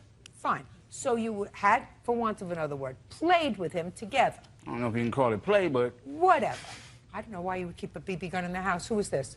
That's my witness. That's my girlfriend. That's your girlfriend. You don't shoot her in the house, do you? No. So I don't... Your Honor, I bought that gun several years ago, and I've never used it. Why don't you get rid of it? I just keep it for protection just in case of a burglar or something like that. You know, a stray dog maybe that's trying to bite people in the neighborhood or something like that. Your Honor, I'm a grown man. I don't walk around with a BB gun. Doesn't make sense. Doesn't make sense for a grown man to have one. Judgment for the plaintiff in the amount of $1,176. That's all. Step out. Parties are excused. You may step out. Mark Golombieski is suing his ex-girlfriend, Pauline Bano, for the return of an engagement ring and 2 unpaid loans. Mark claims at the time he proposed, Pauline was married to another man. Mr. Golombieski, you and the defendant were in a relationship. According to you, you gave her an engagement ring, asked her to marry you, and she accepted. And you made a series of loans to her. She went and married somebody else, according to you. And you remained friends, but you want your money back and you want your ring back. Ms. Bano says that you were just friends, originally not, but then she met somebody else, she married somebody else, and you, in a very friendly way, agreed to assist her when she was having some financial difficulties. And the ring was not an engagement ring, but a ring that was given to her at Christmas time when she received all of her other Christmas presents. That's the box. Can I see the ring? 100%.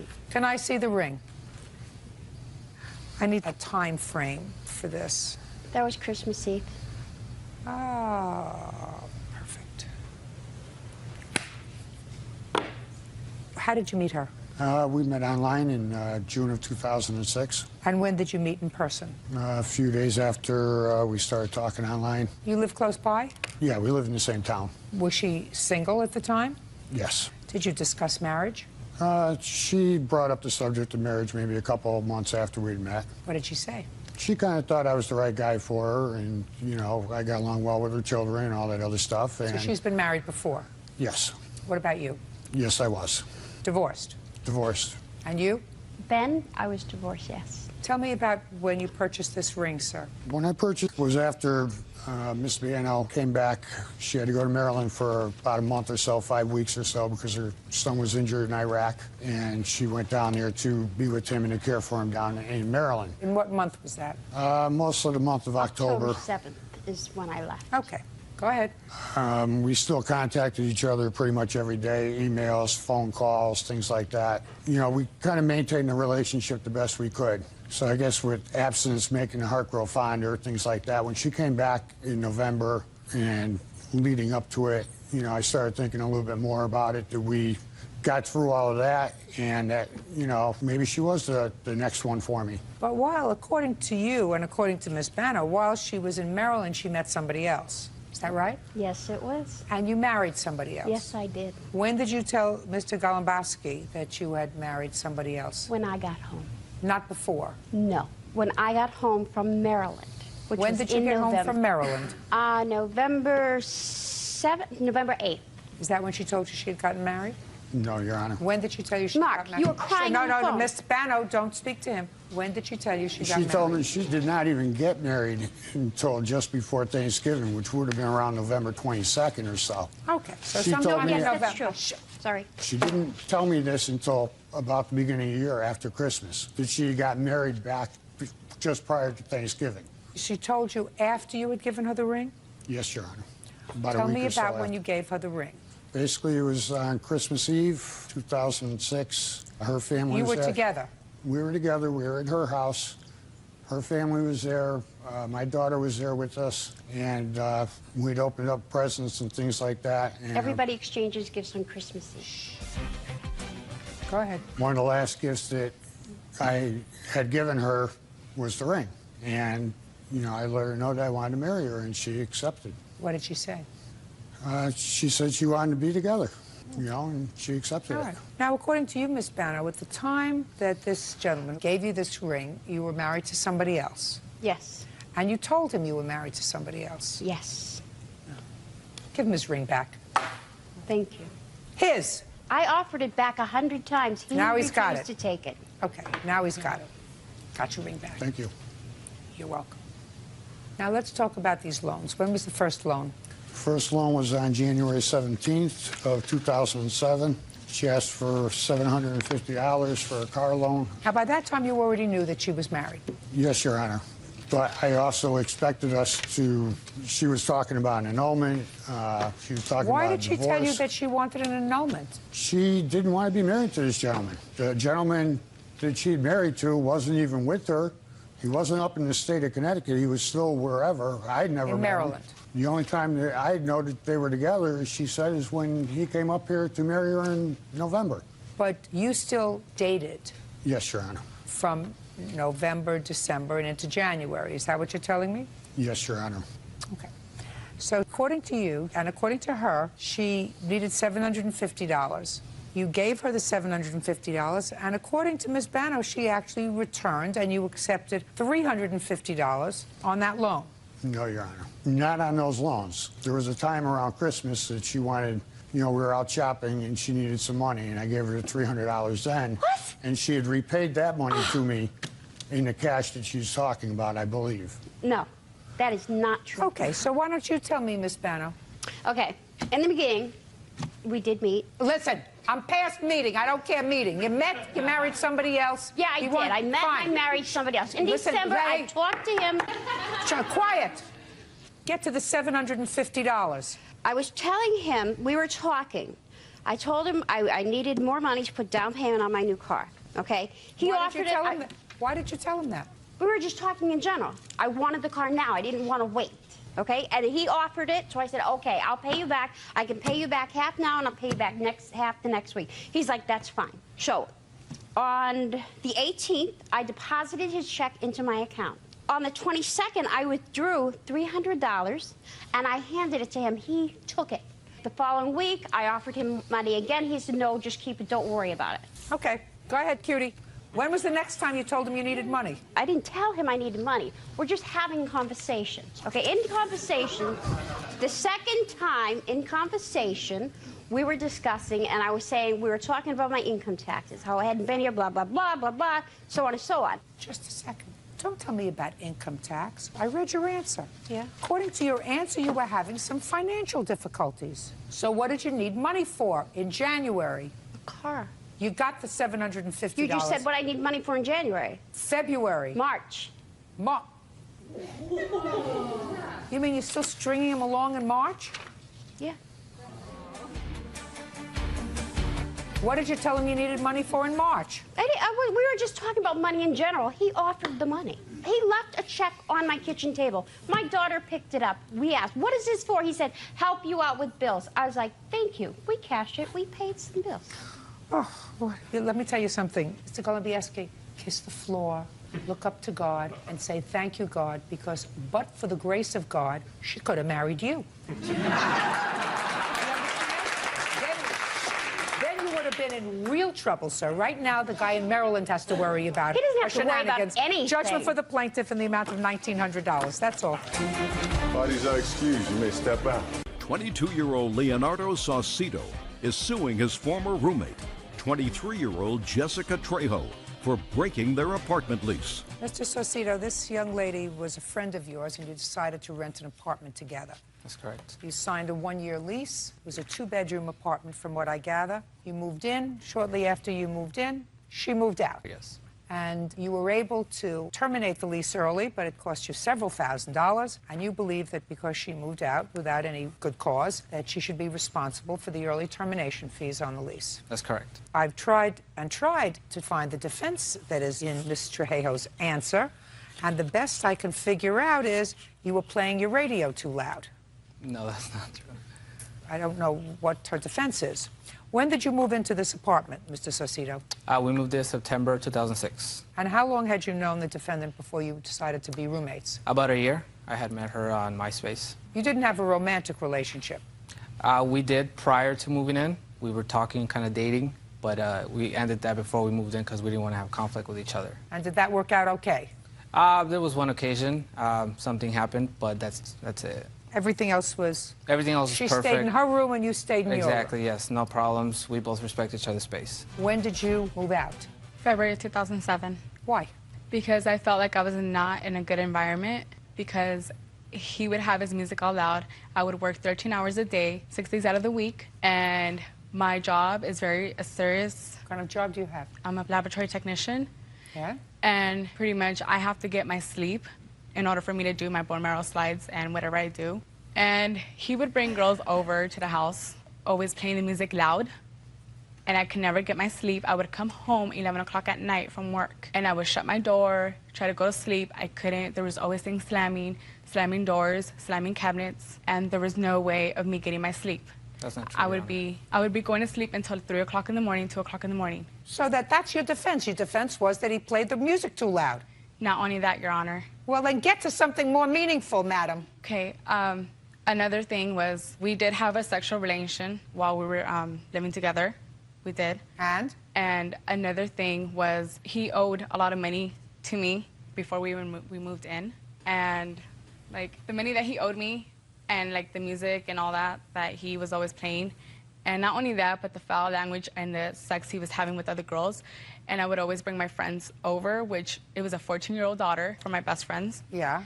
And they would come over and come and visit me. And when they would come and visit me, it was at the wrong time to the point that he would be having sex and the 14-year-old girl would be listening to that. It's not true. I'm still waiting for a legal reason for you moving out and breaking your lease. Because it was not an environment for me to be in. Should have thought of that before you signed the lease. He was not like that the way we were. He was always like, you mean he's a psychopath? He's got bipolar disorder? He's 2 different personalities? You know him for a year. This is who he is. Yes, but before that, when we moved in together, he was not the way he was before. So? It was a whole totally different person. So what you do is, since you work 12 hours a day, you say, listen, I'm going to stay in this apartment. You leave. I'll take over the lease. But I'm not happy with living with you here. You just don't leave. I did tell him that. I gave him my 30-day notice. You can't give him 30-day notice. You have a 1-year lease. How could you give him 30-day notice? Tell him I'm leaving, goodbye, I'm giving you 30 days? I did give him a 30-day notice. Plus, not only that, but I just felt like I couldn't be in the apartment anymore. It was affecting with my job. So I just told you what you should have done. You should have said to him, I think you have to move out because we're not getting along. I told him that we needed to move out. Not we. And not we, he. Okay, well, I did not want it to be there no longer either. Why? No, I was going to pay whatever was the rest on the lease. Yes. Okay? Now, he decided not to leave from there because he didn't want to live with his grandparents anymore. You're double talking, Ms. Trejo. You're double talking. He did not want to live with his grandparents. I'm not talking about him. I'm talking about you. Why didn't you say, I can't stand your music, I can't stand your social life, please, you move out and I'll stay in the apartment, or you stay in the apartment, I'll move out. If you can't get another roommate, I'll pay the rent or the early termination fees. We did have a communication in that. And sometimes I wouldn't be able to have a communication with him because of my overtime and the hours I was working. So I would leave a note to him, letting him know the problems that it would affect me in my environment, me being there. So.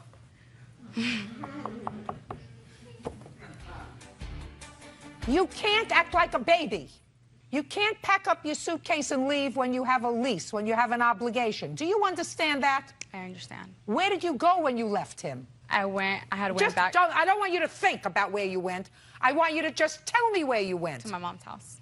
That's an answer. And are you still there? Yes, I am. And you don't pay rent? Yes, I do. How much rent do you pay? $500. I don't believe you. How's that? I don't believe you. I think that you're a slick talker. But I think you did the wrong thing with regard to this young man. You have no valid reason that you moved out of that apartment. None. The radio was too loud? Tell him to turn the radio down. You wrote him letters? Let me see the letters. I assume you kept a copy. No, I didn't. Well, of course not, because it's a lot of baloney. You don't like him having women in the apartment? That was your arrangement. Your arrangement was you were moving in as friends. That's why you moved into a 2-bedroom apartment instead of a 1-bedroom apartment. How much did you pay in fees to terminate the lease? In total, I paid $4,145, but I'm only suing for $3,080 because I'm paying for my half of the rent for the 2 months. Let me see your figures, please. How many months did you stay there, Mr. Saucedo, after she moved out? The first week of March was my last week there. And where did you go? Back to my grandma's house. How old are you? 22. And you? 23. That's where you belong. Judging for the plaintiff for the amount of $3,080. That's all. Step out. Parties are excused. You may step out. Carolyn Kruger is suing her brother, Kevin Perks, for his share of their mother's funeral. Carolyn says Kevin is the only sibling who refuses to pay. Miss Kruger, Mr. Perks is your brother. Yes, he is. And your claim is that he is responsible for a portion of your mother's funeral expenses. That's correct. Mr. Perks says he is not responsible for any portion of your mother's funeral expenses. When did your mother pass away? April 22nd, 2007. And it is my understanding that her primary asset was a life insurance policy. Is That's that correct? correct. Did she have any other assets other than this life insurance policy? She had a few $100s in a bank account that I used to pay for the nursing home. Other than the life insurance policy, did she have a home? Did she have a car? No. Did she have bonds? Anything else? No. Life insurance policy? Yes. And how much was the life insurance policy? I don't know the total amount. We each got a portion of it. It was $2,082.74 a piece times 8, so a little over $17,000. And insurance policy, I assume it was from work? Or... Correct. It came out of her pension. So it was a pension? Right. And it is also my understanding from your complaint that there was no named beneficiary on the policy. That's correct. So far, are we correct on that, sir? Yes, ma'am. So, only asset is a $17,000 life insurance policy, correct? Yes. You have 7 siblings. That's correct. Correct. Your mother did not have a will. No, she did not. So you decided, I assume, that you had been taking care of her business? Correct. You didn't object to that? I didn't object. I didn't know I was objecting to because she never consulted me on anything. Don't give me a lot of baloney. Carolyn Kruger says her brother, Kevin Perks, refuses to pay his share of their mother's funeral. Kevin says he shouldn't have to. Now, when you went to visit her, did you take charge of her medical care, of overseeing her stay in the nursing home? Did you take care of her other business, or did you just go and visit her? I just went and visited her. So you knew somebody had to be taking care of that. That's correct. And who did you think was taking care of that business? Carolyn. There we go. And you didn't object to that? No, I did not. Perfect. Now, you did receive a portion of this life insurance, did you not? That's correct. How much did you receive? $2,076 and some change. I don't know the exact amount. When your mother passed away in April of 2007, did she pass away in the same town where you live? Yes. Did you go to the funeral? Yes. Did you put on a suit? Yes. You married? Fiance. Did your fiance go with you? Yes, she did. Do you have children? Yes, we do. Did you bring your children to the funeral? Yes. So they went to their grandmother's funeral? Yes. Were there flowers at the funeral? Yes. Was there a grave site that you went to? Yes. Did you ever stop to say to yourself, who's paying for this? Mr. Parks, No. did you ever stop to say to yourself, who's paying for this? Yes. Did you think the burial fairy was paying for it? No. No. So you knew that somebody had to be paying for it. That's correct. Okay. And who did you think? Put your hand down. Who'd you think that was? The life insurance policy. Right. Look how smart you are. You thought that her life insurance policy was paying for it, right? That's correct. Put your hand down. It did. All your brothers and sisters kicked in from the life insurance policy to pay for the funeral, except you.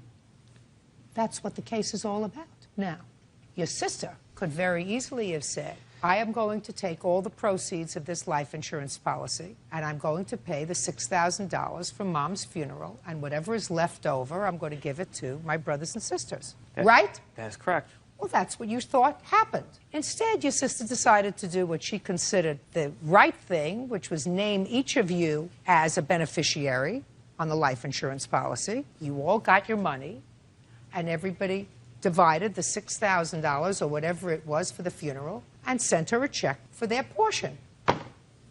Go! Well, Your Honor, the life insurance policy, normally most life insurance policy, they have a provision, or the funeral home has an agreement where you can have a form filled out to have the life insurance policy paid for it, the funeral expense itself. She never told me about this expense whatsoever. A week after I got the check, I never heard anything from her, never agreed to it, never paid anything. She didn't consult me about it, nothing. So? And your point would be? I should have consulted further on... I'm consulting you right now. I'm consulting you. Who's supposed to pay for your mother's funeral? Not you. You have no legal obligation to pay for your mother's funeral. None. But you have no right to accept full proceeds of a life insurance policy, which by law is supposed to pay for her funeral expenses before it's dispersed to any beneficiary. Do you understand? Yes. Perfect. So it was done a little bit backwards. Instead of taking the money out and then put your hand down. Does it sound like you're losing? No, I'm sorry. So instead of taking the $6,000 out and paying for the policy, and then distributing it to you, she distributed it to the siblings and then says, okay, brothers and sisters, now send me a check. It's the same thing. Do you understand? Yes. You don't have to be consulted about that, sir. This one wants to say something. I'm just dying to hear what she has to say. Dying to hear what she has to say. I'm sorry, Your Honor, but during the funeral and everything that was at the funeral, as far as the casket, the flowers, anything, Kevin was not allowed or invited to pick any of that stuff out. Was he invited to pick out who the nurses were going to be at his mother? Your Honor. Pay attention to what I'm saying to you. Was he consulted, and did he make himself responsible for his mother's care in the nursing home where she was? He had no choice. Of course he had a choice. Did he have a choice to pick you? Yes. Then he had a choice to pick where his mother went and who took care of her and participating in her care. He chose not to do that. Just as he chose, madam, listen to me very carefully, he chose to let somebody else take the responsibility for picking out a casket, for picking out flowers. It was not as if he wasn't invited to the funeral. He went with you and his children. He just made himself dumb, which I have a feeling isn't much of a stretch. You owe your sister your share of your mother's funeral. Do you understand? Yes. Good. How much was it? $750. Judgment for the plaintiff, that's all. Crystal Garcia claims ex-boyfriend Terrell Johnson owes for rent, the down payment on a truck, and for filing false charges of domestic abuse. All right, you got more complaints against him than I probably have time for today, so we're going to see if we can get through each of the against Mr. Johnson, who used to be your boyfriend. Now you claim he owes you for a deposit that you put down on a truck for him, $2,500? Yes. That he lived sort of as a freeloader. Yes. But there was an understanding that when you got laid off from your teaching position for the summer, he would pay the rent for the summer. Yes. And he didn't. No. And then you claim that he filed false charges against you for assault, causing you to spend the night in jail and $1,000 bail. Yes. Mr. Johnson says the truck was his. Yes. He made the payments on it. Yes. He says that the charges he made against you to the police were absolutely true. You did, in fact, assault him. I got a police report too, Your Honor. And as far as the rent is concerned, he never promised to pay the rent for the summer. As a matter of fact, he wasn't even living with you in August. She kicked me out. I would kick you out if you send me to jail for domestic violence. Don't speak to him. That's why you're here. Okay. All right, Miss Garcia, when did Mr. Johnson move in with you?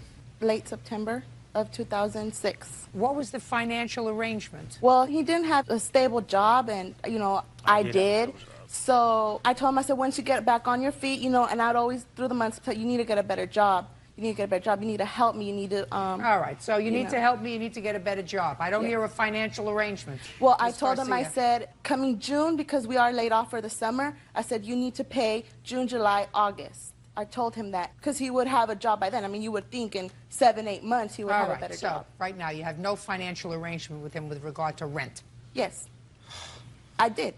I told him. No, you didn't. I told him that he was responsible for June, July, and August. I don't care what you told him. That's not a contract. He didn't want to write one. He didn't want to write one because he doesn't want to sign You don't have to anything. write one. He didn't want to sign anything. Listen to me. You don't have to write one. You have to agree. Just because you told him doesn't make it so. He agreed. He moved out. No, he moved out at the end of July. She kicked me out. And I told him he was responsible from June to August. Okay, good. And That's he what you said, told him. I All right. agree, and Let I me will hear help about you. the truck, please. The truck, the only reason we got the truck was because I was my credit. I'm the main purchaser on it. I have receipts that I paid it. Show me proof, please, that you put the down payment on the truck.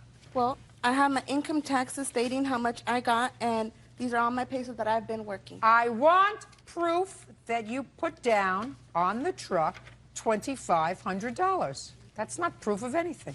They're in the papers that he has in the truck. Good. Mr. Johnson, look at me. Who put down the down payment? We both did. No, he didn't. Both did from what? Don't speak. From a paycheck that I got and her income taxes. How much did she put in? Like 2,000. And how much did you put in? Like 300. How much was put down altogether? 25. Mr. Johnson, let's not play with me, please. Don't be irritating. I get irritated very easily. The older I get, the shorter the fuse I have, sir. So she put down the down payment of $2,500. She put down most of it. She put down the whole down payment of $2,500. Get over. Now, who made the payments on the truck? We both did, but I made most of them. Show me. I don't. What do you mean you don't? I mean, I don't got no receipts. You don't have any receipts? Show me proof that you made the payments on the truck. When did you get the truck? September of 06? No, we got it in February. Of 07? Yes, ma'am. And how much were the payments each month? $388. Good. Now, what are you showing me there? A printout from the loan place showing that I paid the truck and what She wasn't days. even working at the time. Listen to me. Does that say you paid for the truck, or Yes, does that say somebody paid for the truck? It says Crystal Garcia. No. Listen to me very carefully.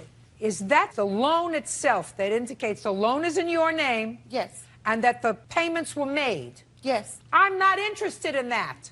I want to see proof from your bank. $88 came out. We would go personally to the place because we cannot open a bank account, or we couldn't open a bank account because he has bad bank problems or something. So I didn't have direct deposit for it to come out of my bank account. So I would personally go and pay them cash. Listen to me. If you think that I believe that story that you just told me, I don't. Show me from your bank that you took out money every month to pay this $388. Not that the loan was paid, but that you took out the money from your bank for. Okay, the only way I would be able to pay April, that or May. prove that to you is by you looking over my pay stubs because I made enough money. I'm not looking over your pay stubs. Direct deposit. That's the only way I could have got the money from the bank. That's the only way. Perfect. I'm not accepting that. Well, I'm not here to ask for the payments for the truck. All I want is a deposit so I can go ahead and have my son and me driving the truck. I don't want the payments. Fine. You're entitled to your deposit back. Yes. That's all I want from him. Fine. And the money. Fine. You're entitled to your deposit back. That I believe that you put in. Do you understand that, sir? Yes. She gets her deposit back. You have the truck? Yes. You're driving the truck? Yes. Are you paying for it? Yes. Are your payments current? Yes. Really? Yes. Nope. Shh.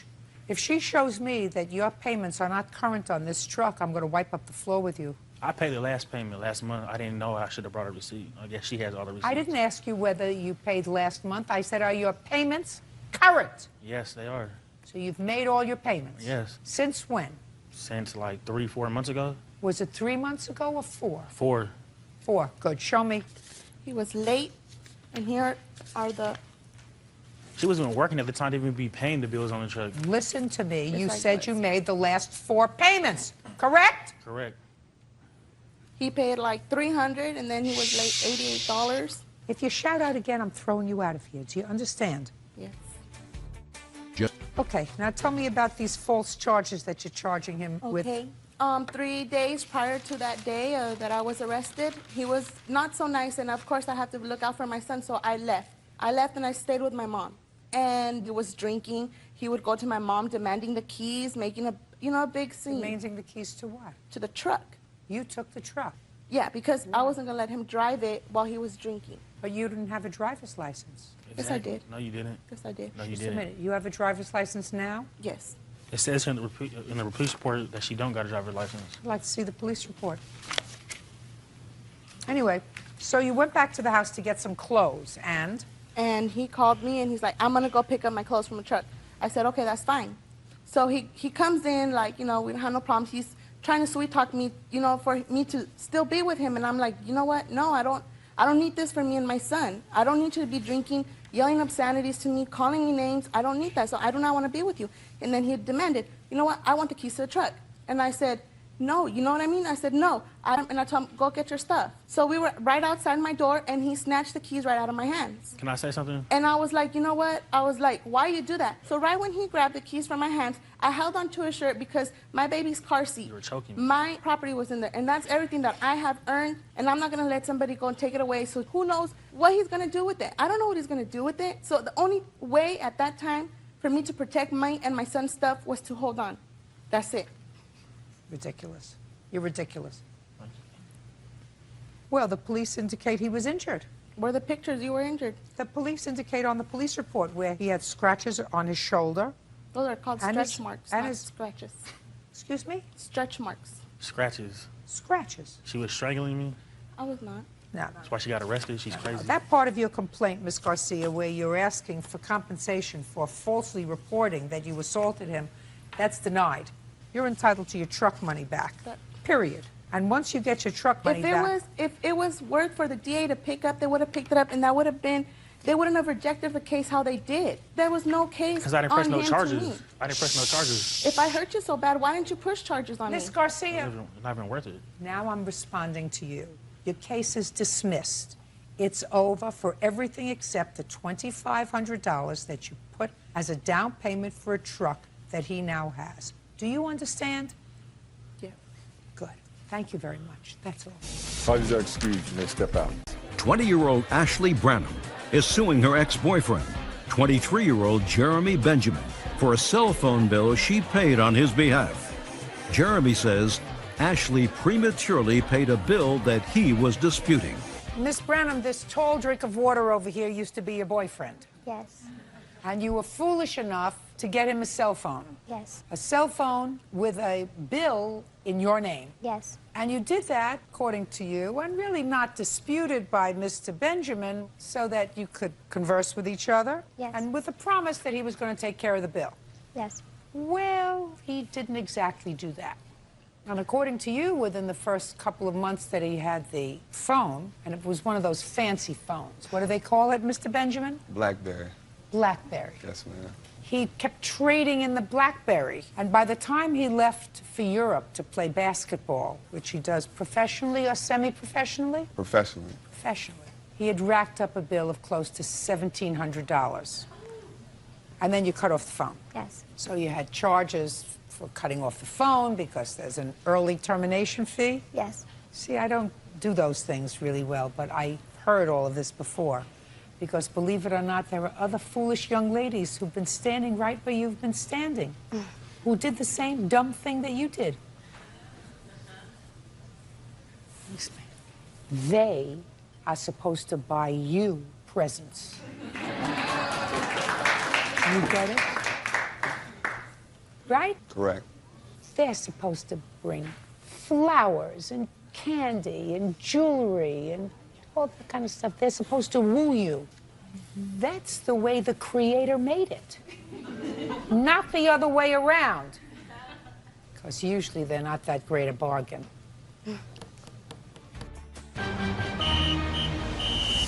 Real cases, real people.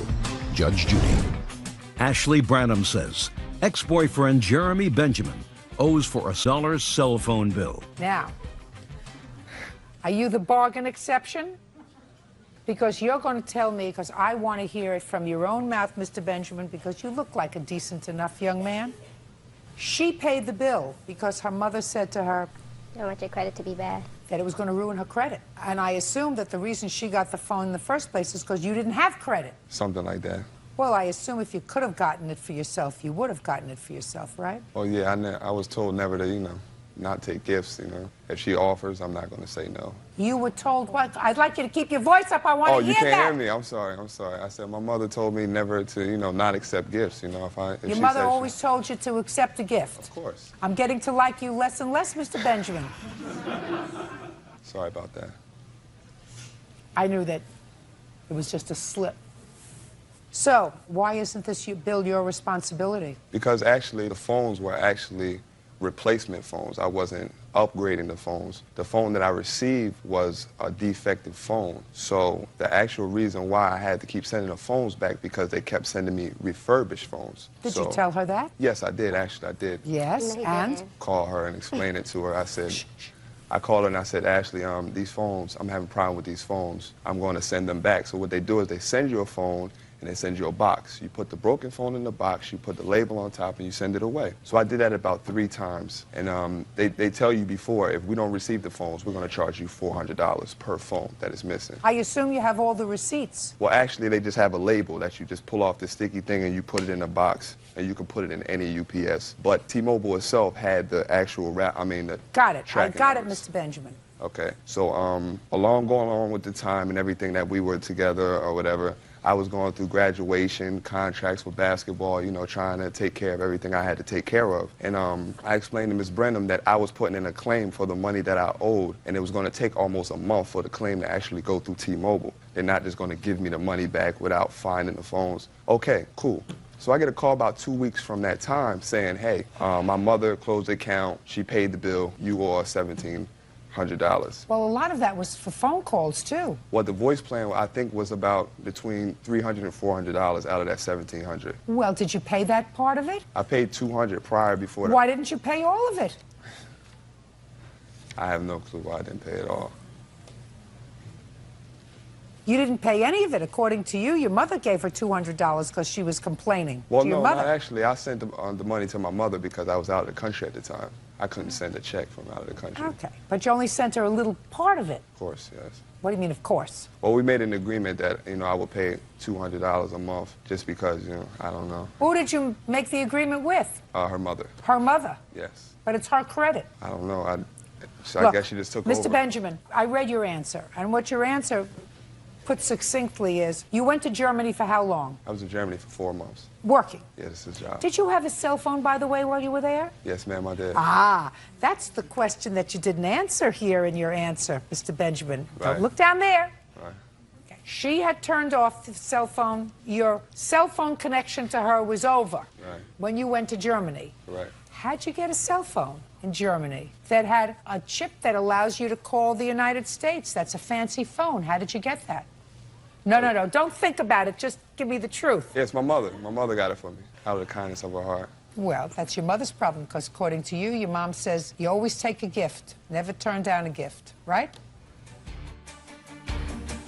So, Mr. Benjamin, this is what you have to do, sir. You've got a beef with T-Mobile, right? Yes, I do. You don't have beef with her. I know. Well, But she paid the bill. You have to get on the phone with T-Mobile, start writing letters to T-Mobile, all of that stuff, and say, listen, you were paid. Right. But you were supposed to get back to me with regard to the phones that I said I sent back to you. But the problem is that the phone was in her name, so I can't call and say. Sure you can. She's going to call and she's going to give you the authority to do that. You can do whatever you want, because you owe her $1,700. Right, but they're not going to pay me the $1,700 for They're going to give it to her. How can they do that when she paid? No, listen to me. Listen to me. If you are successful, then she will give you a letter saying you can take all the money, because you're going to give it to her. Right. Because you used the phone, you got the new Blackberries whenever they sent you back one of the refurbished ones, which, by the way, I really don't understand. If you buy a new phone, if it turns out to be a dud, why don't you get a new phone rather than a refurbished one?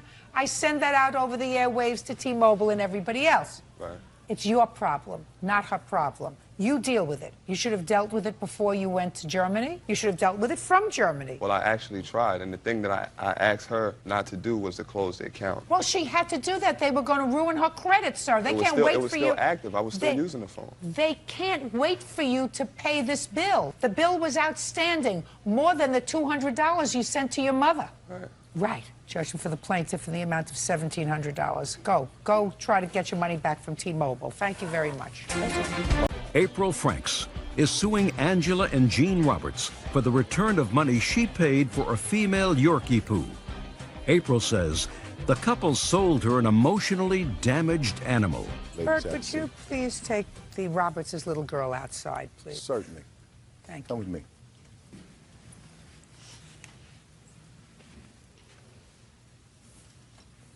Miss Franks, you purchased a dog, I assume this dog, from the defendants. Yes. You called them within 24 hours telling them that the dog had some problems. You wanted to return the dog. You ultimately did return the dog. You want your money back. Yes. The Roberts seem to believe that they had no responsibility with regard to the dog's condition that you found that was intolerable for you. And they said that they sold the dog, I assume, as is. This is what you get. Mrs. Roberts. From a breeder in Tupelo. A breeder? Yes, ma'am. When? It was the end of November, 2007. Do you have the date? Not the exact date. Was it after Thanksgiving? Yes, ma'am. So let's give it a date of the 28th of November. And I assume you bought the dog because you have one young child? Yes, ma'am. Did she go with you to the breeder? No, ma'am. You and your husband went? Just my husband. You went? Yes, ma'am. How many dogs did the breeder have for sale? I have no idea how many he had to sell. I think 2. And this is the How many did you see? I met him in a town in between where we lived, and he just brought Carly here. So you didn't go to the breeder's house? No, ma'am. So you don't know where he got the dog from? No, ma'am. Did you find this person on the internet? No, in an ad in the Trade Winds paper, a sales paper that we have in our area. And he told you he had a dog? Right. And don't come to my house, I'll meet you halfway, or I'll meet you someplace. Right. And they gave you the dog. Did he tell you how old the dog was? Yes, ma'am. How old did he say? At the time, she was 18 months. And how much did you pay for this 18-month-old dog? $200. Did he say why he was selling an 18-month-old dog? No, he didn't. Did you discuss this with your wife before you went? I spoke to the gentleman on the phone about her. And what did the gentleman, I'm just curious, so even though I'm not taking this for the truth of it, I'd like to know what the gentleman told you about this dog. He told me that he had 31 dogs, and he was trying to downsize on some of his dogs, and that she had already been bred once, and she had 6 puppies at the time, and he thought it was too many for her, and he was going to sell her and her sister. And he was originally trying to sell both of the dogs, her and her sister. I do not know anything about the other dog. And I told him that we were only interested in buying 1 dog instead of 2, and he said that he would split them up and sell her to us. And we did discuss whether to come to his house or not, but he decided that he didn't want you at the house if it's in fact true that he had 31 dogs. Probably. Probably. Did he want cash or a check? We just gave him cash. That's all we had. Of course. So you gave him cash, and then you bring the dog home, and what happened, Miss Roberts? She was nervous dog. She shook for probably the first month we owned her. 1 month she shook? Yes, ma'am. And after about a month, when we were around her, she stopped shaking. But the only thing that she ever did the entire time we've ever had her is just sit in your lap. Even after sitting in your lap for a long period of time, she wouldn't indicate that she would want to get down and go eat. We'd have to take her back there to the room we keep her in at night, and she'd eat and take care of her business, and then after that she would scratch on the door, give a little bit of a whining whimper, and want to come out and sit back in your lap again. We tried to get her to play because we did buy her for my 9-year-old. She wanted a little dog to play with. And she's just not a playful dog. She's just a lap dog. So she's probably from a puppy mill. Well, when we took her to the vet, that's what he said. He said that either being in a kennel, he said either being in a kennel, caged in a kennel, and probably came from a puppy mill. Yes. So what did you do? Well, we held on to her for a little bit longer, hoping that maybe she would come out of her shell a little bit and play. And when we were convinced after about 3 months of owning her, she was not ever going to be the playful dog for our daughter that we So now she's saw. almost 2 years old. Yes, ma'am. And after that, we decided that what we would do was try to sell her so that we could take that money and buy a playful puppy for my child. So you put an ad in the paper? Yes, ma'am. And what did the ad say? It's right here. What does it say? Says, CKC Yorkie Poo female, small dog, approximately 1.5 years old, 5 to 6 pounds, good health, mostly house-trained, 400, call my husband, and our phone number listed. That's not the ad that I responded to. Can I see the ad that you responded responded to? to? It's highlighted in pink. I was in Columbus only. Yorkie Poo, CKC, I don't know what that means because they're not AKC registered because she's a mixed breed. Yes, ma'am, it's Continental Kennel Club. Approximately 1 year old. Which she's approximately. Do I look like I'm needing help from you? No. Approximately 1 year old, mostly housebroken, good health, small, 5 to 6 pounds, $400. Ask for Jean. Is that you? That's my husband. That's you. Well, that's the ad. Trade winds classified. This one is the Trading Post. We did take one out in the Trading Post and the Trade Well, this is the one she responded to. So immediately your ad is wrong because the dog was not a year old. I guess so. And you were asking for this dog that is now older and you know has certain problems twice as much as what you paid for it. Correct. Okay. So you came to the house and? I went to their house. Carly was sitting in a recliner. She didn't get up or anything when I walked in. She got her and she put on the ground on the floor and she walked around and I oohed and awed over for a few minutes. She was shaking and Angie told me it was because, you know, she didn't like strangers is what she said. And so, you know, I said, okay, you know, that could be possible. And I petted her and picked her up and I said that I wanted to get her. And so I left her house. I went to the ATM machine and I withdrew $400 and I went right back and I gave her the money when I got back. She had the CKC certification paper, her pamper pads because she's not housebroken or mostly at all, and a doggy soap. Just 1 second. Are you telling me that you had this dog for 3 months and the dog wasn't housebroken? She's puppy pad trained, which I consider mostly housebroken because she only goes on the puppy pads. No. It's probably one of the reasons that you wanted out of the dog. because the dog was a puppy mill dog. The dog was not used to being in a house and That's being not let true. out. Yeah, sure it is. Okay, you returned the dog when? That evening after I left, I went to Walmart and I bought food for her. I bought her a bed and some toys. And, you know, the night progressed and she just wasn't acting like I thought she would act. I'm not a professional. So the next morning, I said the best thing I'm going to do is take Carly to the vet. So I took her to the vet, which the office where Amy works, and the vet examined the dog, and I have an animal report here. I'd like to see it, please.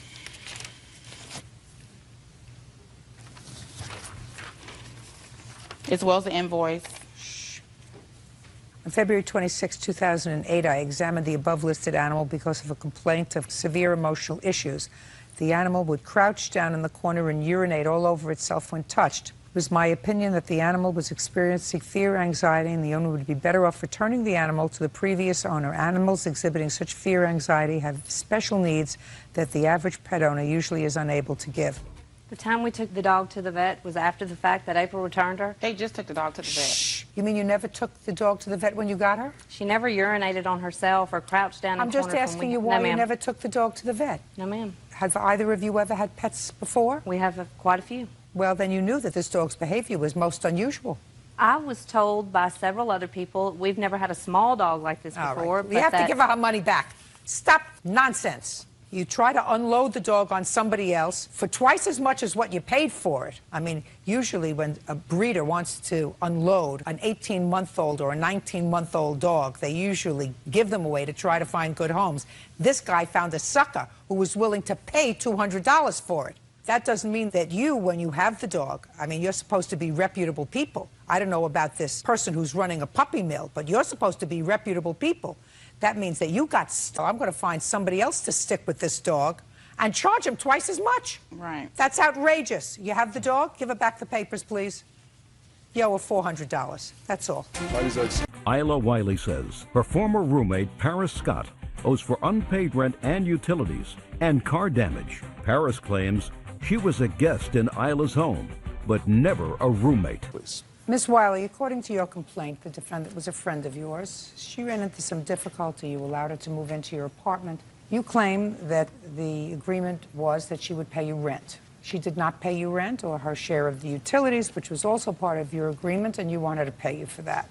According to you, prior to that, she had borrowed your car, took it to a party, and it came back damaged. You want her to pay for the car damage. Ms. Scott says that there was never a rental agreement between the two of you. You were doing something to be kind to her, and that you only became angry with her when she had some sort of a private conversation with your boyfriend and told him some things that were very personal that she knew about you.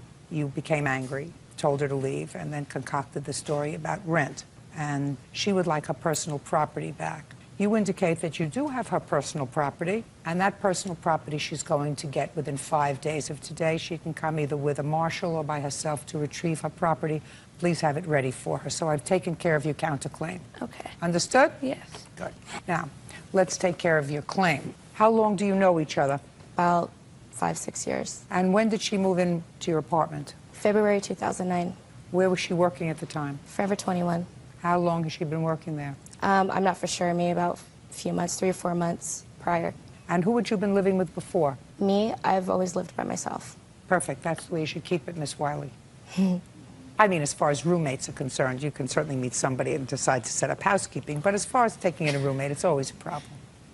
What made you open your house to her? I've known her for a long time. I thought she was a good friend. She didn't have a lot of friends because of run-ins that she's had with her other friends.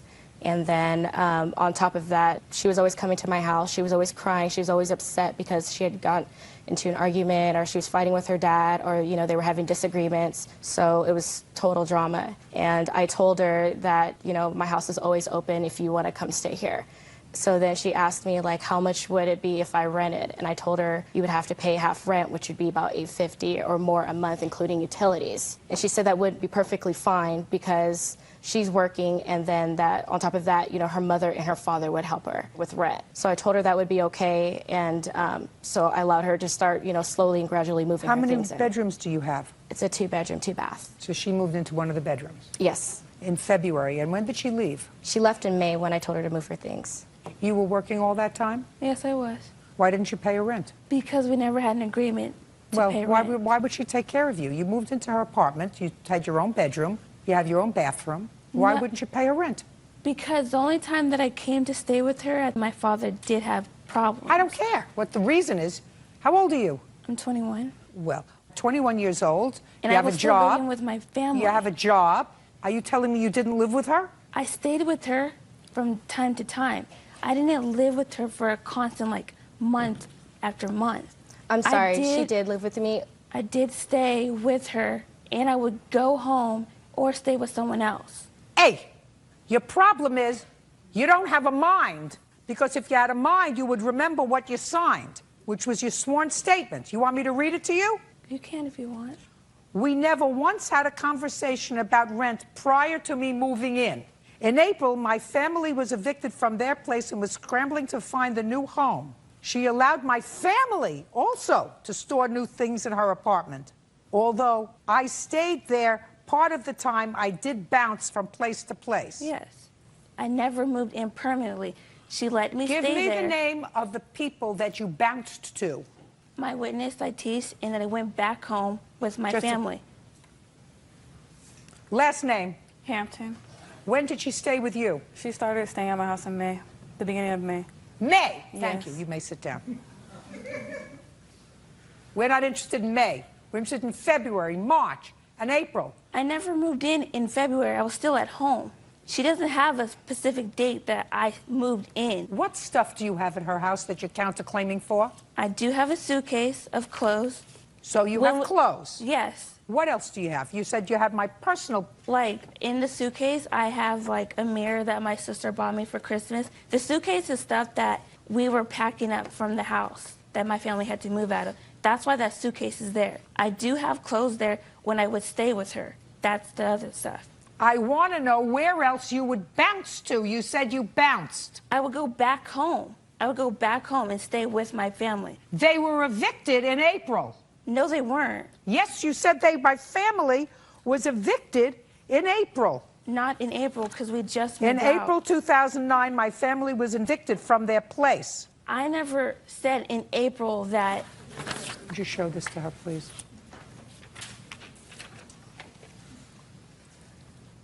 I know what That's it your says. statement. That's your signature at the bottom.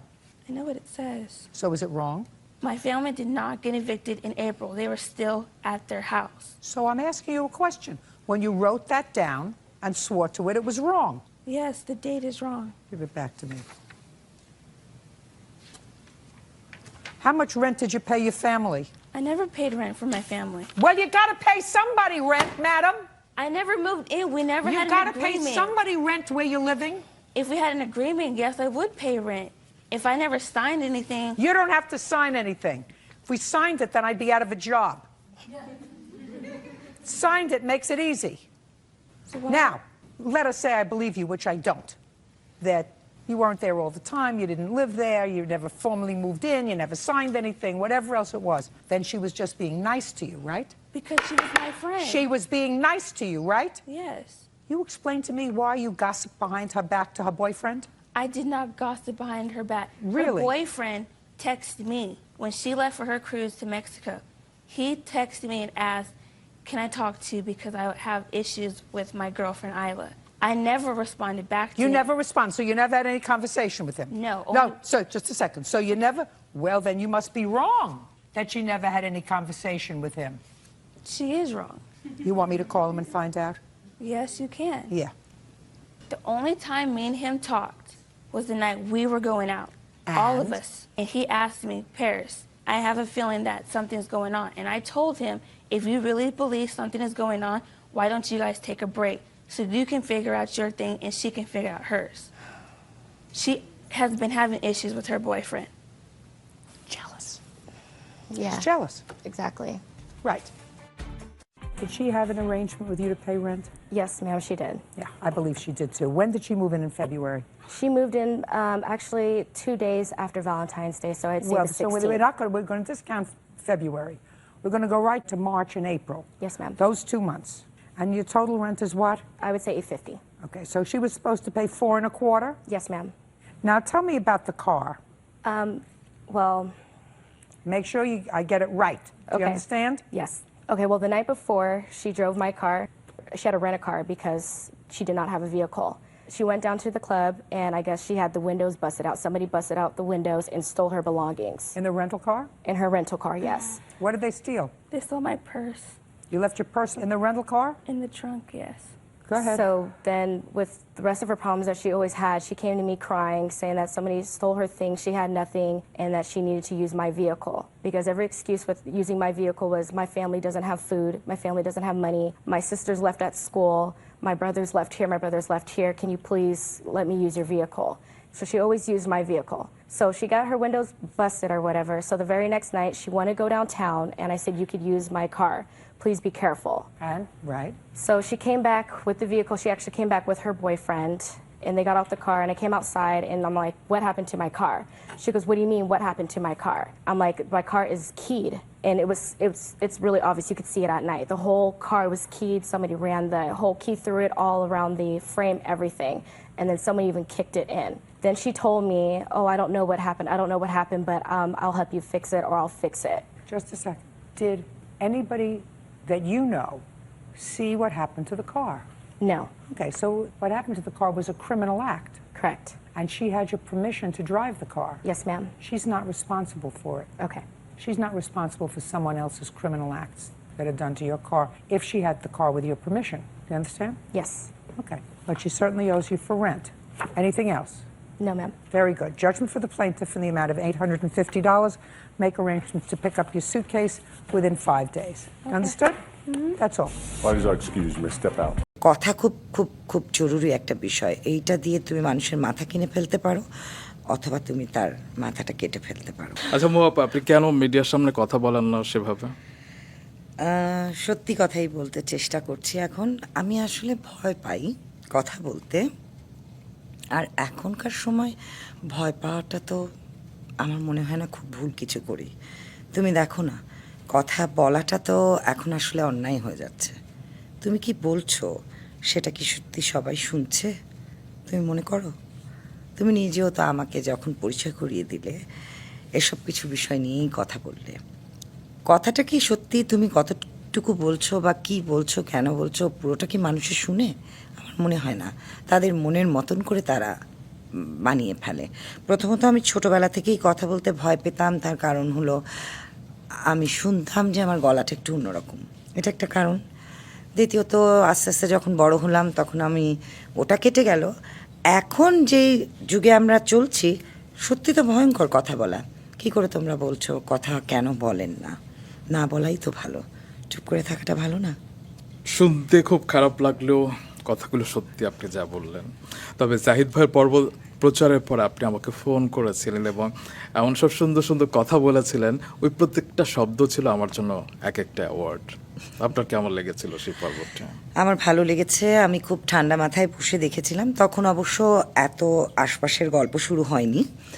আমি একদিন আমাকে জাহিদ পাঠালো এটা, তো আমি সারাদিনের ব্যস্ততার মধ্যে না, আমি রাতেবেলায় ঠান্ডা মাথায় বসে বসে ওটা বসে শুনলাম কথাগুলো। সাধারণত আমি নিজেও মনে করি যে আমাদের আসলে স্ক্রিনের সামনে কথা বলা একটু সচেতনভাবেই কথা বলা উচিত। তো অনেক সময় অনেকগুলো কথাই দেখলাম অনেক সুন্দরভাবেই উত্তর দিয়েছে দুজনেই। তুমি প্রশ্নগুলো খুব সুন্দর করেছো জাহিদকে, এবং ভালো লেগেছে আমার। ভালো লাগার পরেই আমি পরের দিন তোমাকে ফোন করে বললাম ভালো লেগেছে। ইনফ্যাক্ট আমি ওই রাতেই তোমাকে মেসেজ করেছিলাম যে রোমান খুব ভালো হয়েছে। হ্যাঁ, তো আপনার একটা কথা আমি মনে রেখেছি যে মানুষকে কথা দিয়েও কেনা যায়, আবার মানুষকে কথা দিয়েও আসলে মানুষের মাথা কেটে ফেলা যায়। এটা আমি বিশ্বাস করি এবং আমি এই স্ট্র্যাটেজিতেই চলতে পছন্দ করি। কারণ আমি যেভাবে বড় হয়েছি, যে এই পরিবেশে বিশেষ করে, এটা বোধহয় আমার বাবা মাই বলতেন দুজন, যে কথা খুব খুব খুব জরুরি একটা বিষয়। এইটা দিয়ে তুমি মানুষের মাথা কিনে ফেলতে পারো, অথবা তুমি তার মাথাটা কেটে ফেলতে পারো। খবর এলো হচ্ছে গিয়ে আপনাদের সংসারের ঝড়, এবং আমার কাছে অনেকগুলো ফোন চলে এলো যারা পরবর্তী হয়তো পুরোপুরি দেখেও নাই, ওই হেডলাইন দেখে আমাকে জিজ্ঞেস করেছে আসলে কি ওদের ডিভোর্স হয়ে যাচ্ছে। আপনিও নিশ্চয়ই এরকম অনেক ফোন পেয়েছেন। ফোন পেয়েছি এবং সত্যি কথা বলতে আমার তো বিয়ের পর থেকে ডিভোর্স হয়ে যাচ্ছে জাহিদের সাথে। তার কারণ হলো এক সংখ্যক মানুষ কখনো বিশ্বাসই করতে পারেনি যে আমি সংসার করতে পারবো, যেটা জাহিদকেও বিয়ের আগে কানে দেয়া হচ্ছিল যে ওকে বিয়ে করছো, প্রশ্নই আসে না, 6 মাস টিকবে না তোমাদের সংসার। যে কথাটা আমি শুনেছি অনেক পরে, জাহিদ আমাকে গল্পটা করেছিলেন, বেশ বরেণ্য একজন শিল্পী বলেছিলেন জাহিদকে যে ওকে বিয়ে করছো তো 6 মাস। তো এটা দিল্লি কা লাড্ডু। তো আসলে আমি নিজেও এই জিনিসটা খুব অপছন্দ করি যে একটা মানুষকে না জেনে, যেটা আমাদের সবারই অভ্যাস, একটা কথাই তো আছে, একটা বইয়ের কাভার দেখে তুমি তাকে জাজ করতে পারো না।